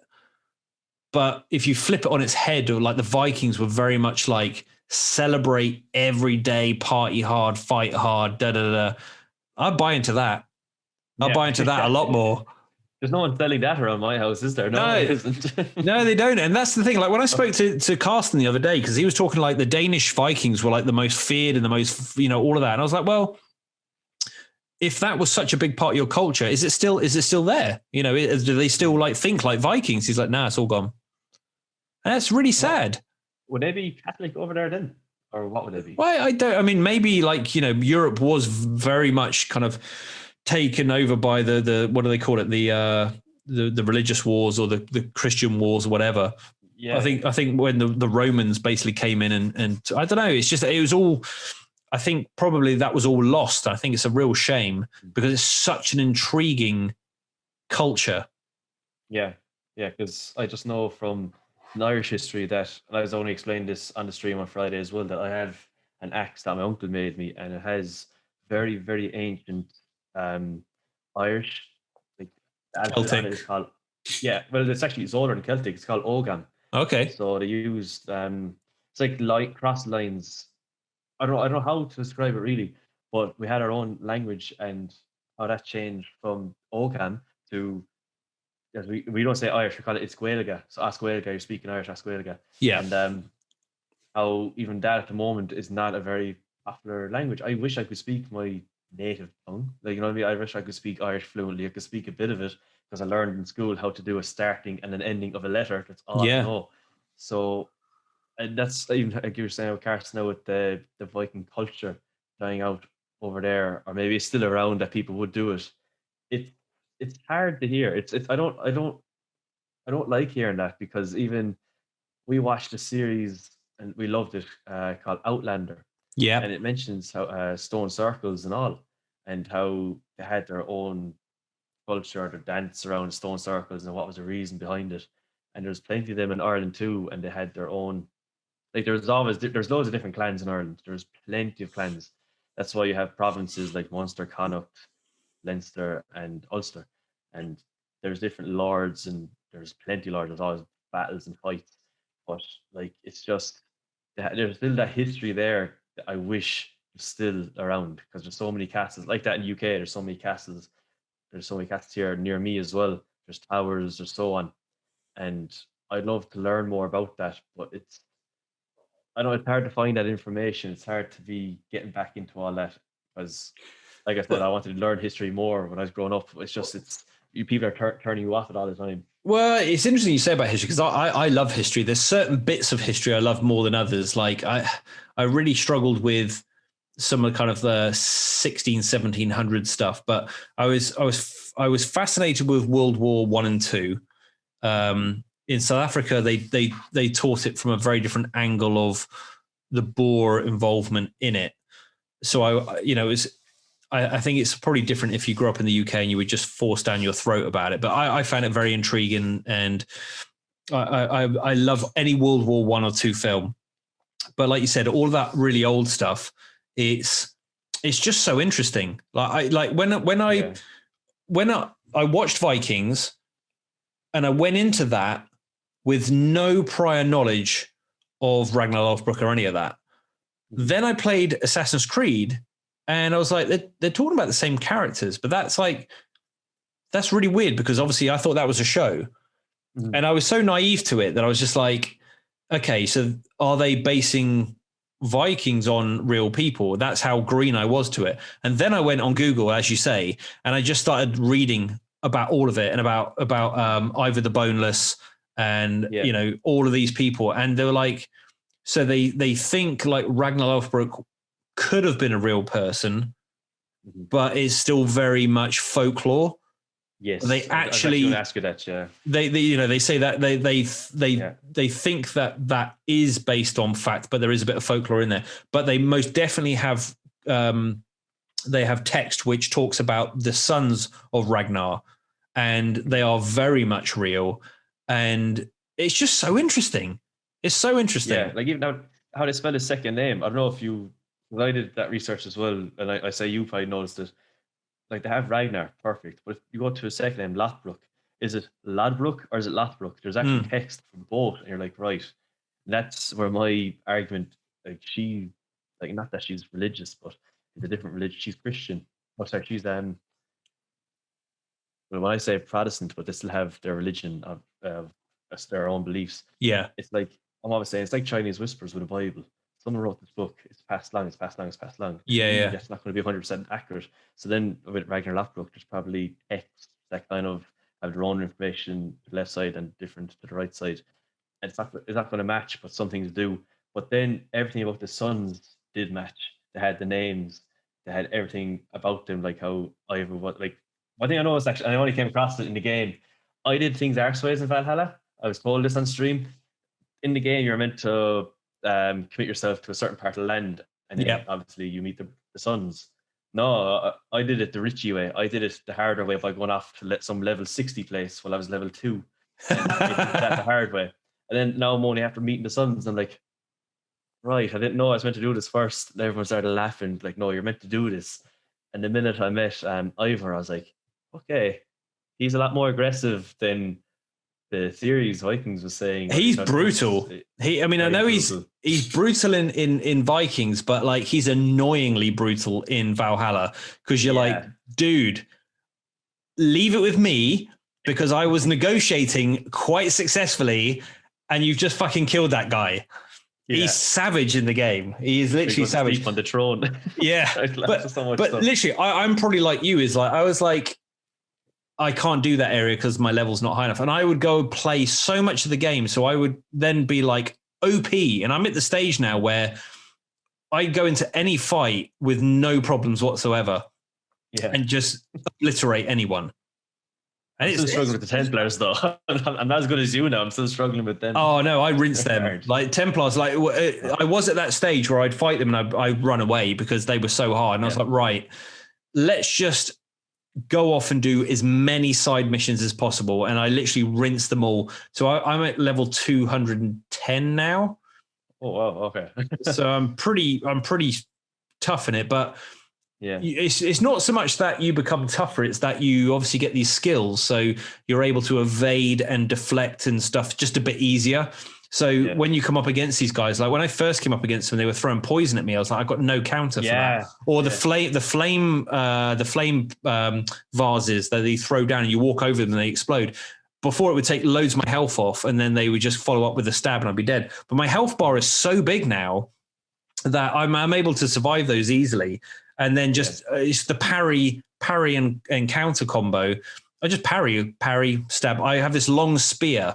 And I've got this armor set, this all mythical armor, and I look so fucking cool. It's like this really cool helmet, all gold with this pointy head and gold armor. And I don't know if it was like a DLC or something that I got because I bought like I bought it late, so it was like an extended version or whatever. but I have the coolest armor. I have this long spear that is just OP as fuck. No one can get near me. And it's just great fun. Yeah, I just stabbed them away. Just stabbed them with that. And it's got. I started off with a shield and an axe because that was fun. And then I went to a big sword, but it was a 2-hander. And then I was, as you do, I was like reading up on like, what's the best weapon? What's the best armor? And they were like, spears. Spears are where it's at. And then I got this mythical spear, which is like fucking well OP. And it's amazing. It's a bit boring after a while because it's so good. But you've got so much reach that you're just stabbing people with it and fighting them off. But it's a great game. It's massive. Yeah, that's one thing I noticed as well. I haven't really discovered much of the map because I know, like, obviously you do get sidetracked with some missions, and then I haven't been really playing it too much to be discovering places. So I was going to go do all the waypoints and then do the main missions. And people were like, no, just do the missions and you'll do the waypoints as you go along.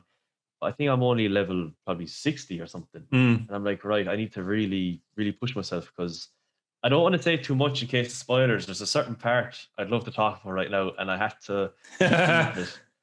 And like, I spent probably 2 hours of my 3-hour stream doing this one thing, and I couldn't do it. And I got so pissed off and down while playing it. The lads were like, yeah, just go somewhere else, level yourself up. You need a certain bow to take on this guy. I'm like, okay, I'll go back to it. But just going on about Vikings and games, I've said this for a long time. I'm still waiting for this game that while I was playing Valhalla, I was like, I hope there's a huge war. I hope there's a big battle that I'm this one guy, a part of 1,000 soldiers, and I'm in the middle of the battlefield to take on another team. There was a game years ago called was it Viking Battle of Asgard or Battle for Asgard, where you are a Viking as well, and the missions would start that you are in the middle of a war. Big, huge war, but you had a mission of getting through this battlefield, going up to the tower, taking out their boss or something, and that ends it. And I was like, I wish there was a game like that again. I'm still waiting to be part of a huge, huge army. It's like being that one guy in. Do you ever play Total War games? Yeah, I'd love to be like that one guy in a huge battle. I'm like, it's still nothing. There's still nothing for it. I'm just waiting. Do you think there's a lack of games that bring the sort of immersion that we used to have? There was a game that I used to play. It was Medal of Honor Frontline, and I remember it so well. It's like there's certain games that stand out. Metal Gear Solid 1, games like that. The original Fallout was groundbreaking. Yeah. There's always games like that. Medal of Honor Frontline did something really well in so much that you did the Normandy landing, you made it off the beach, you took over the hills. The sounds were so good. The music was good. It was very visceral. Like you felt like you were there. The sounds were incredible, but also the music would just come in at the right times to make you very emotive with it. I think it's something that's been lacking with a lot of modern games is that they're very graphically good or they're very kind of like big. But I remember Medal of Honor Frontline, the sounds, like the in-game sounds, like the menus and the when you got something and it went with the drum sounds when you did an achievement. But then even when you went into like my favorite level of any game of all time is Arnhem Nights, and you're in Holland and you're going through the streets and you can hear the air raid sirens and you can hear the in the backgrounds and you're going through street by street, clearing tank by tank. But they're also playing this really kind of melodic sort of operatic score as well, and you're getting quite emotional with it because it's like you feel like you're there. I don't think there's been many games recently because I think we're in the era of this PvP. It's like PvP on steroids. Everything is people versus people, and this is I think why Ghost of Tsushima was quite popular because it did that to quite a good degree. It was very emotional. There was a good sort of immersion in that. Valhalla does it to a point, but it's still an Assassin's Creed game. So it takes you out of it every now and again to say, this is not a real world. You're in someone's memory. But I remember the Medal of Honor games, and it might just be me remembering them for what they were, but they were very, very emotional. They used to get you involved and you used to play them. And they even the later Medal of Honors and going into the kind of more Call of Duty World War II games, they just lacked something. It's hard to put your finger on what exactly it is.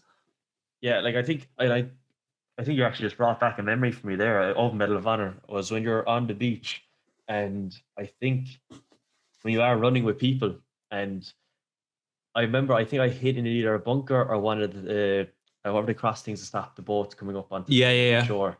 And I remember I was like, I just want to stand here or sit here and watch the people, the AI, come up, and they're hiding, and then they run up towards the machine guns, the bullets coming at them, they'll die. And I'm like, yeah, I just want to keep watching this. It's actually so cool. I actually am in the battlefield. But then it was one of my favorite games as for story. It was actually Call of Duty 2. And the only reason I loved that was because I don't think I mentioned that you were talking about earlier, and I love World War II as well. Yeah. It's just when you're in Carentan and you've Carentan's a great one.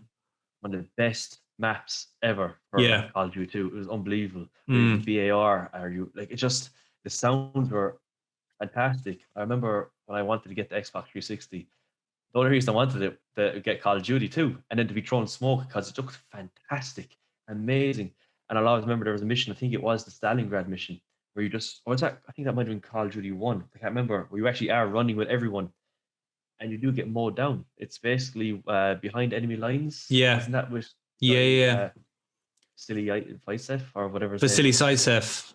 Enemy at the gates. Yeah. And it's just the immersive of the game. That's what I loved. Maybe it was because we were younger. It might be. Do we appreciate it more? I would hate to think that it's one of those classic ones that you played it again and it would be terrible, because I remember the graphics being good. And I know they're not fantastic, because I did actually go back and play Airborne on Xbox Game Pass, and it wasn't terrible. It wasn't terrible at all. The graphics weren't bad, but at the time they felt really good. But it wasn't just about the graphics. I think it was about the whole atmosphere of it. I think modern games just seem to miss the mark, and they go for this full Hollywood production value. And sometimes less is more. Sometimes being quiet and hearing the crickets cheeping as you walk down the road with your gun, and you're thinking, shit, someone's going to catch me any minute. And they build into that Hollywood sort of, it's like Band of Brothers. I always look at Band of Brothers as like the benchmark of war-based dramas. Is it wasn't always explosions. And sometimes it was the quietness, and the dialogue was so good. Because I think that's where Medal of Honor Frontline was very good. The voice acting was very good. The dialogue was very good. The sounds and the ambience and all of that was very, very poignant and good. And you would play it and you'd finish that game and think, fuck me, that was an emotional roller coaster. I've saved it from the Nazis. I've done this mission. I've stopped them from launching, because they did obviously push the hidden nuclear threat a little bit more than probably was real. But it felt very kind of like accomplished when you finished it. Was it Rising Storm or Rising Sun? What was the Medal of Honor game as well? I think it was in. It might have been Rising Sun, maybe. Yeah, that was a great game as well. I know I did complete it a few times, and it would only take probably 8 to 10 hours to complete it, but it was an amazing game. Yeah. Just from the sounds, like the immersiveness of the game was amazing. I loved it so much. And another game was Shell Shock. And I think that was on Xbox 360 as well. It is the Vietnam War. And even just running through with an M16, whoa, this is unbelievable. The graphics weren't the best. It's just you're taking everything in, and you're like, wow, the sounds are fantastic. You hear everyone screaming, the shouting, and I do miss games like that, and I feel like there's a lack of games like that at the moment. I don't think there's a lot. I think you're right. I think it's like that ambient sound, that kind of background sound that makes games quite haunting. Like I said, the World War II games of it could even be that. I mean, that if you want to make anything feel very haunting, you put in that air raid siren, and you put it in the background, and you're walking through the streets, and then hearing distant gun. I think in a lot of modern games they focus on the gunfire that's right in front of you. Whereas when we were playing those Carentan ones, those missions, and Arnhem Nights, and all of those, there was lots of stuff going on. like pa pa pa pa pa pa pa. You weren't in danger. That was just ambient noise, but it just added to that sense of realism. They just knew how to focus on the senses and go, you've got the mainline game, you've got the ambient noises of like, people talking, screaming, laughing, whatever, background gunshots. Then you put a track over that of this kind of melodic 1930s, 40 kind of music, and you bought into it. Yeah. I just, as we're talking there, I'm trying to think of that other war game that was amazingly immersive. I don't know, what was it called? Bad Company or Bad Company 2? Or I think it could have been Bad Company. Yeah. That was definitely a game back then. Oh, it was something I wished that they continued, but I think maybe it was a good thing that they didn't, because it's a game that you'd appreciate more. And I look back at that thinking, wow, that was, as I thought of it there, like the memories of that game is just absolutely it's amazing. goosebumps. Yeah, it's really good. It's like I like think of it as like that's what I compare all games to, and I keep getting disappointed. Like when we got Cyberpunk and I played it, I was just like, this feels like a game from that era in terms of graphics. It was really bad on console, but it lacked any soul. It lacked a sort of cohesiveness of the kind of environment and atmosphere and music and something that grabs you. And, I think we're lucky to be old enough to remember those games. Whereas, kids who are now like 14, 15, 16, they grow up on this Call of Duty, Modern Warfare, 100 people versus 100 people, all that. And it's not, it's the reason I don't enjoy it is because it doesn't give me any of those vibes. Yeah. Any of those feelings of like, wow, I've basically played a movie. I've been in that movie and I've played it. It's all based on, again, based on fact is great, because I love that, because you think this actually happened in World War II and I'm replaying it, because I'm a huge World War II fan, like in terms of the history of it. I've been to Normandy. I've been to Juno, Gold, Sword, all those beaches. I've been to Pierre de Hoc in France, where the elites climbed the cliff top and came over the cliff, and the boats were shelling the cliff tops, and you go in and you can actually walk in all the bunkers. You can walk into the bunkers where you can see where the Allies came in and flamethrowered the doors and peppered it with the Thompsons, because it's still got all the scorch marks and all the bullet marks. And you go into all these bunkers and it is eerie as fuck. Yeah. But so interesting. I've been around all those places. Like, I love all that stuff. So when you make a game that is so heavily based on fact, but equally you keep that realism and don't rush through it, because when it changed from, because Modern Warfare was a whole franchise, and it's not Modern Warfare, Medal of Honor. Mm-hmm. Medal of Honor was a franchise that was pre Call of Duty. Mm-hmm. And then Call of Duty came out and it was great, but it was a very different vibe. It was obviously more modern wars and things like that. They did have the odd throwback, but it was more modern wars. But it was also very much 120 mile an hour, buildings blowing up, falling through it, grabbing on, it was just so unbelievable. Yeah. Fun. It was fun. I just don't like any of the... it's a bit arcadey. Yeah, there's kind of, especially all this, like, was it Black Ops 2 and 3? I'm not a futuristic person. I will, not futuristic in general, but I just don't like these futuristic gunfights where you're wearing an exosuit or whatever it's called. Yeah. You can jump 30 feet in the air. Yeah, if I want to do that, I'll go play Halo. Yeah, I loved Halo, but Halo is a futuristic game. I'm not wanting to play Black Ops 2 or 3 and sliding on the floor and all this. I don't like playing quick games either. I love to take my time, and I'm like taking everything in. Then I'll go and kill that person with a Lee Enfield or M1 Garand. You know what I mean? It's just even you talking about Medal of Honor now just makes me want to go back and play it. And I remember my father loving playing. Do you ever hear of SOCON?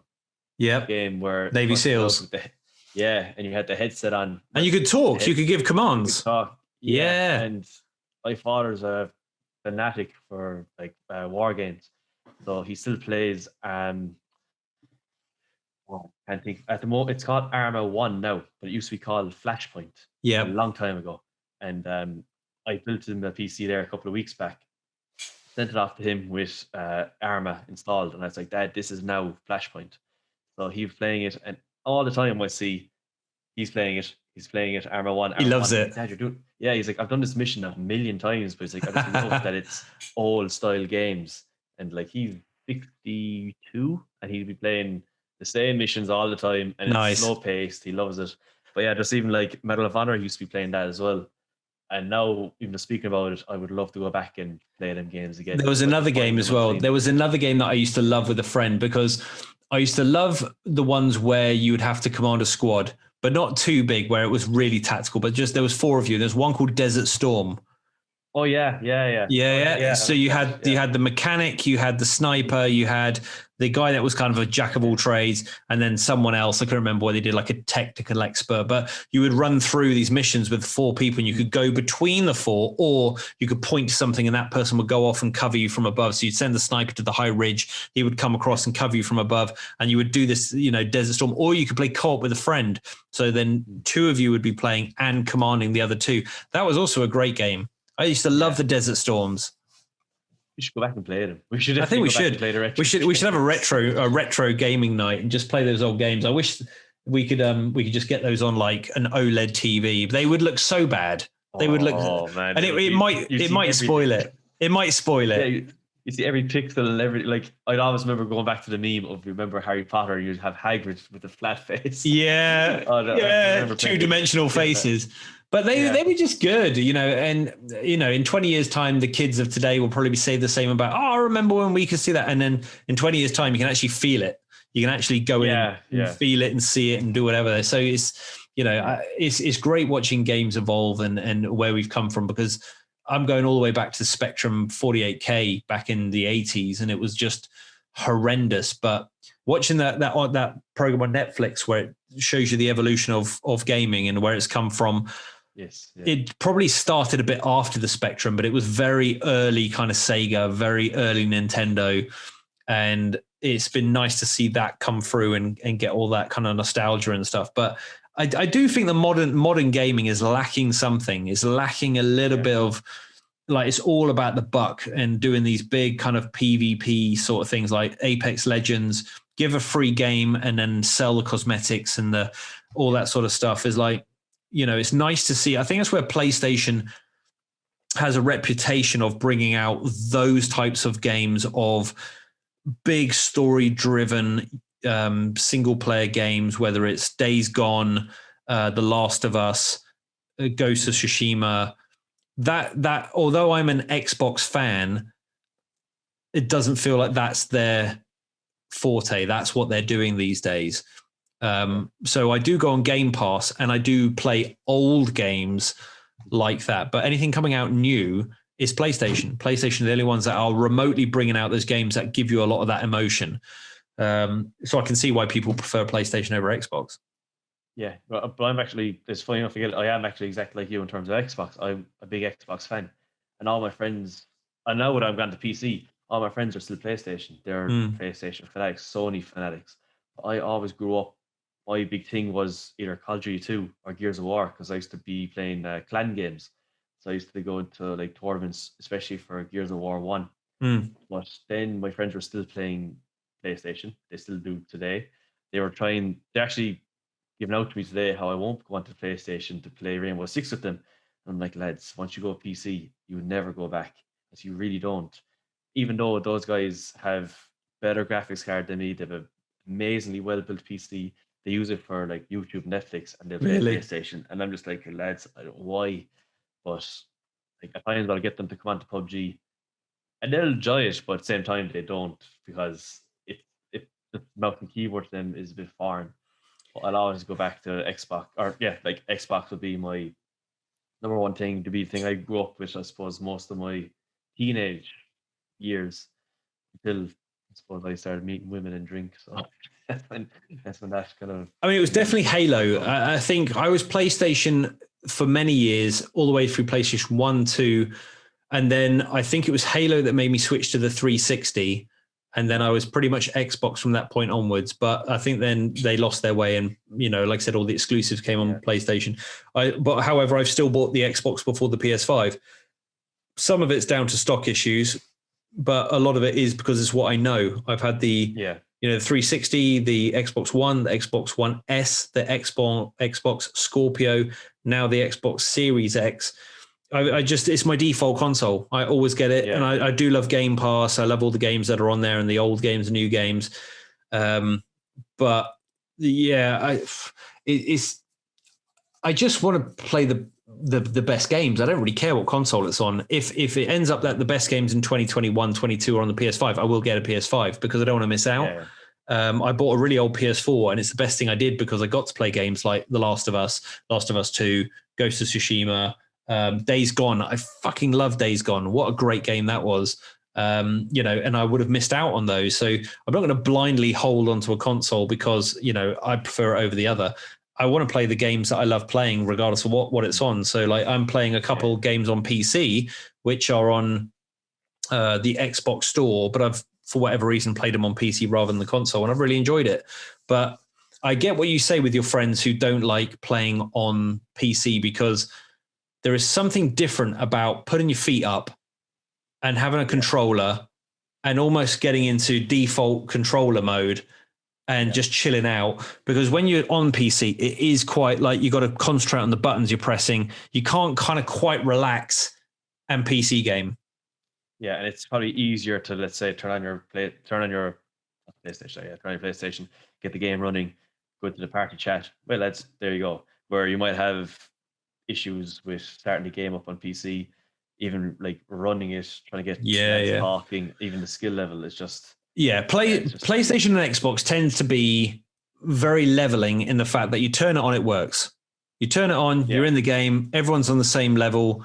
There is no kind of performance maybe on the odd occasional game, but very much it's an even playing field. Whereas I have a decent PC, but it has a mind of its own. Some days it doesn't want to work very well. Yeah. Some days it's really struggling with games it's never struggled with before. And that is the world of PCs. You've got to keep upgrading. Whereas your Xbox, I've always said to anyone that doesn't really understand gaming is like, it sounds expensive, 500 quid for a PlayStation or 400 quid for an Xbox, but that is a 10-year investment that you never have to upgrade. Mm-hmm. Yeah. So it's cheap. When you look at the hours you get out of a console, the consoles, I think, are the best value entertainment system out there. Yeah. They just are.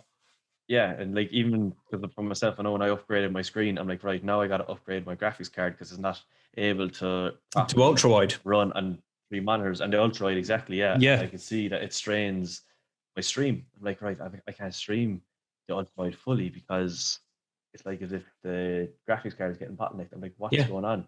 Like I should have just got Valhalla on PlayStation, hooked it up to the capture card, and there you go. And it would look fine because most people are streaming in 720p anyway. So I had the same thing the other night. I can't remember what I was playing, but I was on the stream and I was dropping frames, and it was just like, that's what put me off streaming in the end. It was like there's always these technical issues. Whereas you go into the lounge, you stick on the Xbox, there's none of that. You just play a game. I mean, you just enjoy it. It just strips it all back. Yeah. So it's crazy. But look, I think what we're going to do, we're going to bring this to an end because it is now 12:30 a.m. in the morning. Mm-hmm. We've been on for 2 hours and 39 minutes, which is a world record on streams. Actually, I can't feel the hours. I can't even feel it at all. It feels like I've been on for 20 minutes. I guarantee we could go for another hour quite comfortably because, obviously we're just having a nice chat and we obviously get on really well. So I'm mindful that people, if anyone has listened to the end of this podcast and has got to 2 hours, 39 minutes, we need a special code or something that they can drop in the comments. What should we do? Like, should we call it, you need to comment Ragnar Lothbrok. Yes, I was thinking exactly that. Ragnar Lothbrok, exactly. If you've made it to the very end of these 2 hours and 39 minutes, either on either our Instagram pages or the Dadcast Instagram page, we will stick this on YouTube. If you've made it to the very end, comment Ragnar Lothbrok, and we know that you made it with us because this has been no cheating, no skipping to the end. You need to have watched all of it, but it's been. I definitely get the vibe that if we sat in a room with a bottle of whiskey and talked about gaming, we would have the best night ever. Yeah, I didn't expect to be getting on this well with you, to be honest, because I know we've obviously spoke throughout the year on the Royalty Group chat and with Instagram, but having a proper chat with you is actually great. I really appreciate you asking me to come on to this and taking the time to do it. I actually feel like there's a proper connection there, and it's fantastic. Yeah, it's been really good, mate. And the thing with these things, I think what other people get from it is, like I said, we don't script this. We don't have an agenda. We let the conversation go whichever way it wants to go. And sometimes it feels like we've gone off on a proper tangent. We did, yeah. But I think a lot of people play these in the car. They play it at work or, whatever. And it's just an easy listen, because the last thing I want to do is have this interview format where we have this very kind of like, we're going to cover these 4 topics today, and I want your opinion on those 4 topics, because I haven't got time, one, to plan that. I haven't got the mentality to plan that, but I know I like talking to people. And what you find from these podcasts is, especially when you click with someone and connect with someone, is you can lose hours. Yeah. And it's really nice. So what we now need to do, the next task we need to do after this, see what the oldest game we can get on Xbox Game Pass is that we can potentially play as a co-op, and we need to go have a look, and we need to play an OG game. I have a few in my mind that I'm going to look up straight after this. Let's go on to Xbox, because Xbox Game Pass you can also do on the PC. So if you've got it, worst case, we can do a PC version, but let's look at a really kind of OG war. It has to be a World War game, because we're both obviously into that history. So World War I or World War II, we need to be getting that, the M1 Garands, the Thompsons. We need to be listening to some like World War music. I mean, one of them would be Frontline, which is the Airborne Medal of Honor Airborne Frontline, I think it is, was one I played the other day. That's definitely on Game Pass, but I don't know if it's co-op or multiplayer. Yeah. Was it Frontline Assault? Was that the original name? I think it could have been. But that's our homework. I remember it was, that's the one. Instead of going off another tangent to being on here for another half an hour. Exactly. We'll do that on another one. But what we might do, if people have really enjoyed this and you like the Matt and Richie show, then when we can do it again. We can do it again. Because the hardest thing about running this podcast is getting people to come on, not because they don't want to, perhaps, but maybe that they just get worried about doing it. And, I'm going to have to talk, and, I'm going to have to be on YouTube and whatever. And some people just would like to do it, but don't want to. So, if that's the case, and you've got time and I've got time and people have enjoyed this, then why don't we do more? Yeah, I definitely agree with that. Just have to go into it head first and let it kind of flow. Just as exactly. Mine would be doing. Exactly. Well, now we've done the hard one, which is the first one. So the next one will be even easier. And I've gone through probably about 4 of these little rum glasses. So it's definitely been watching you do that. Yeah, it's definitely been a few of those. The Kraken is now down to half a bottle. That was my Valentine's gift. But that's not. So what's that? 10 days ago. 8 days ago, and it's nearly halfway gone already.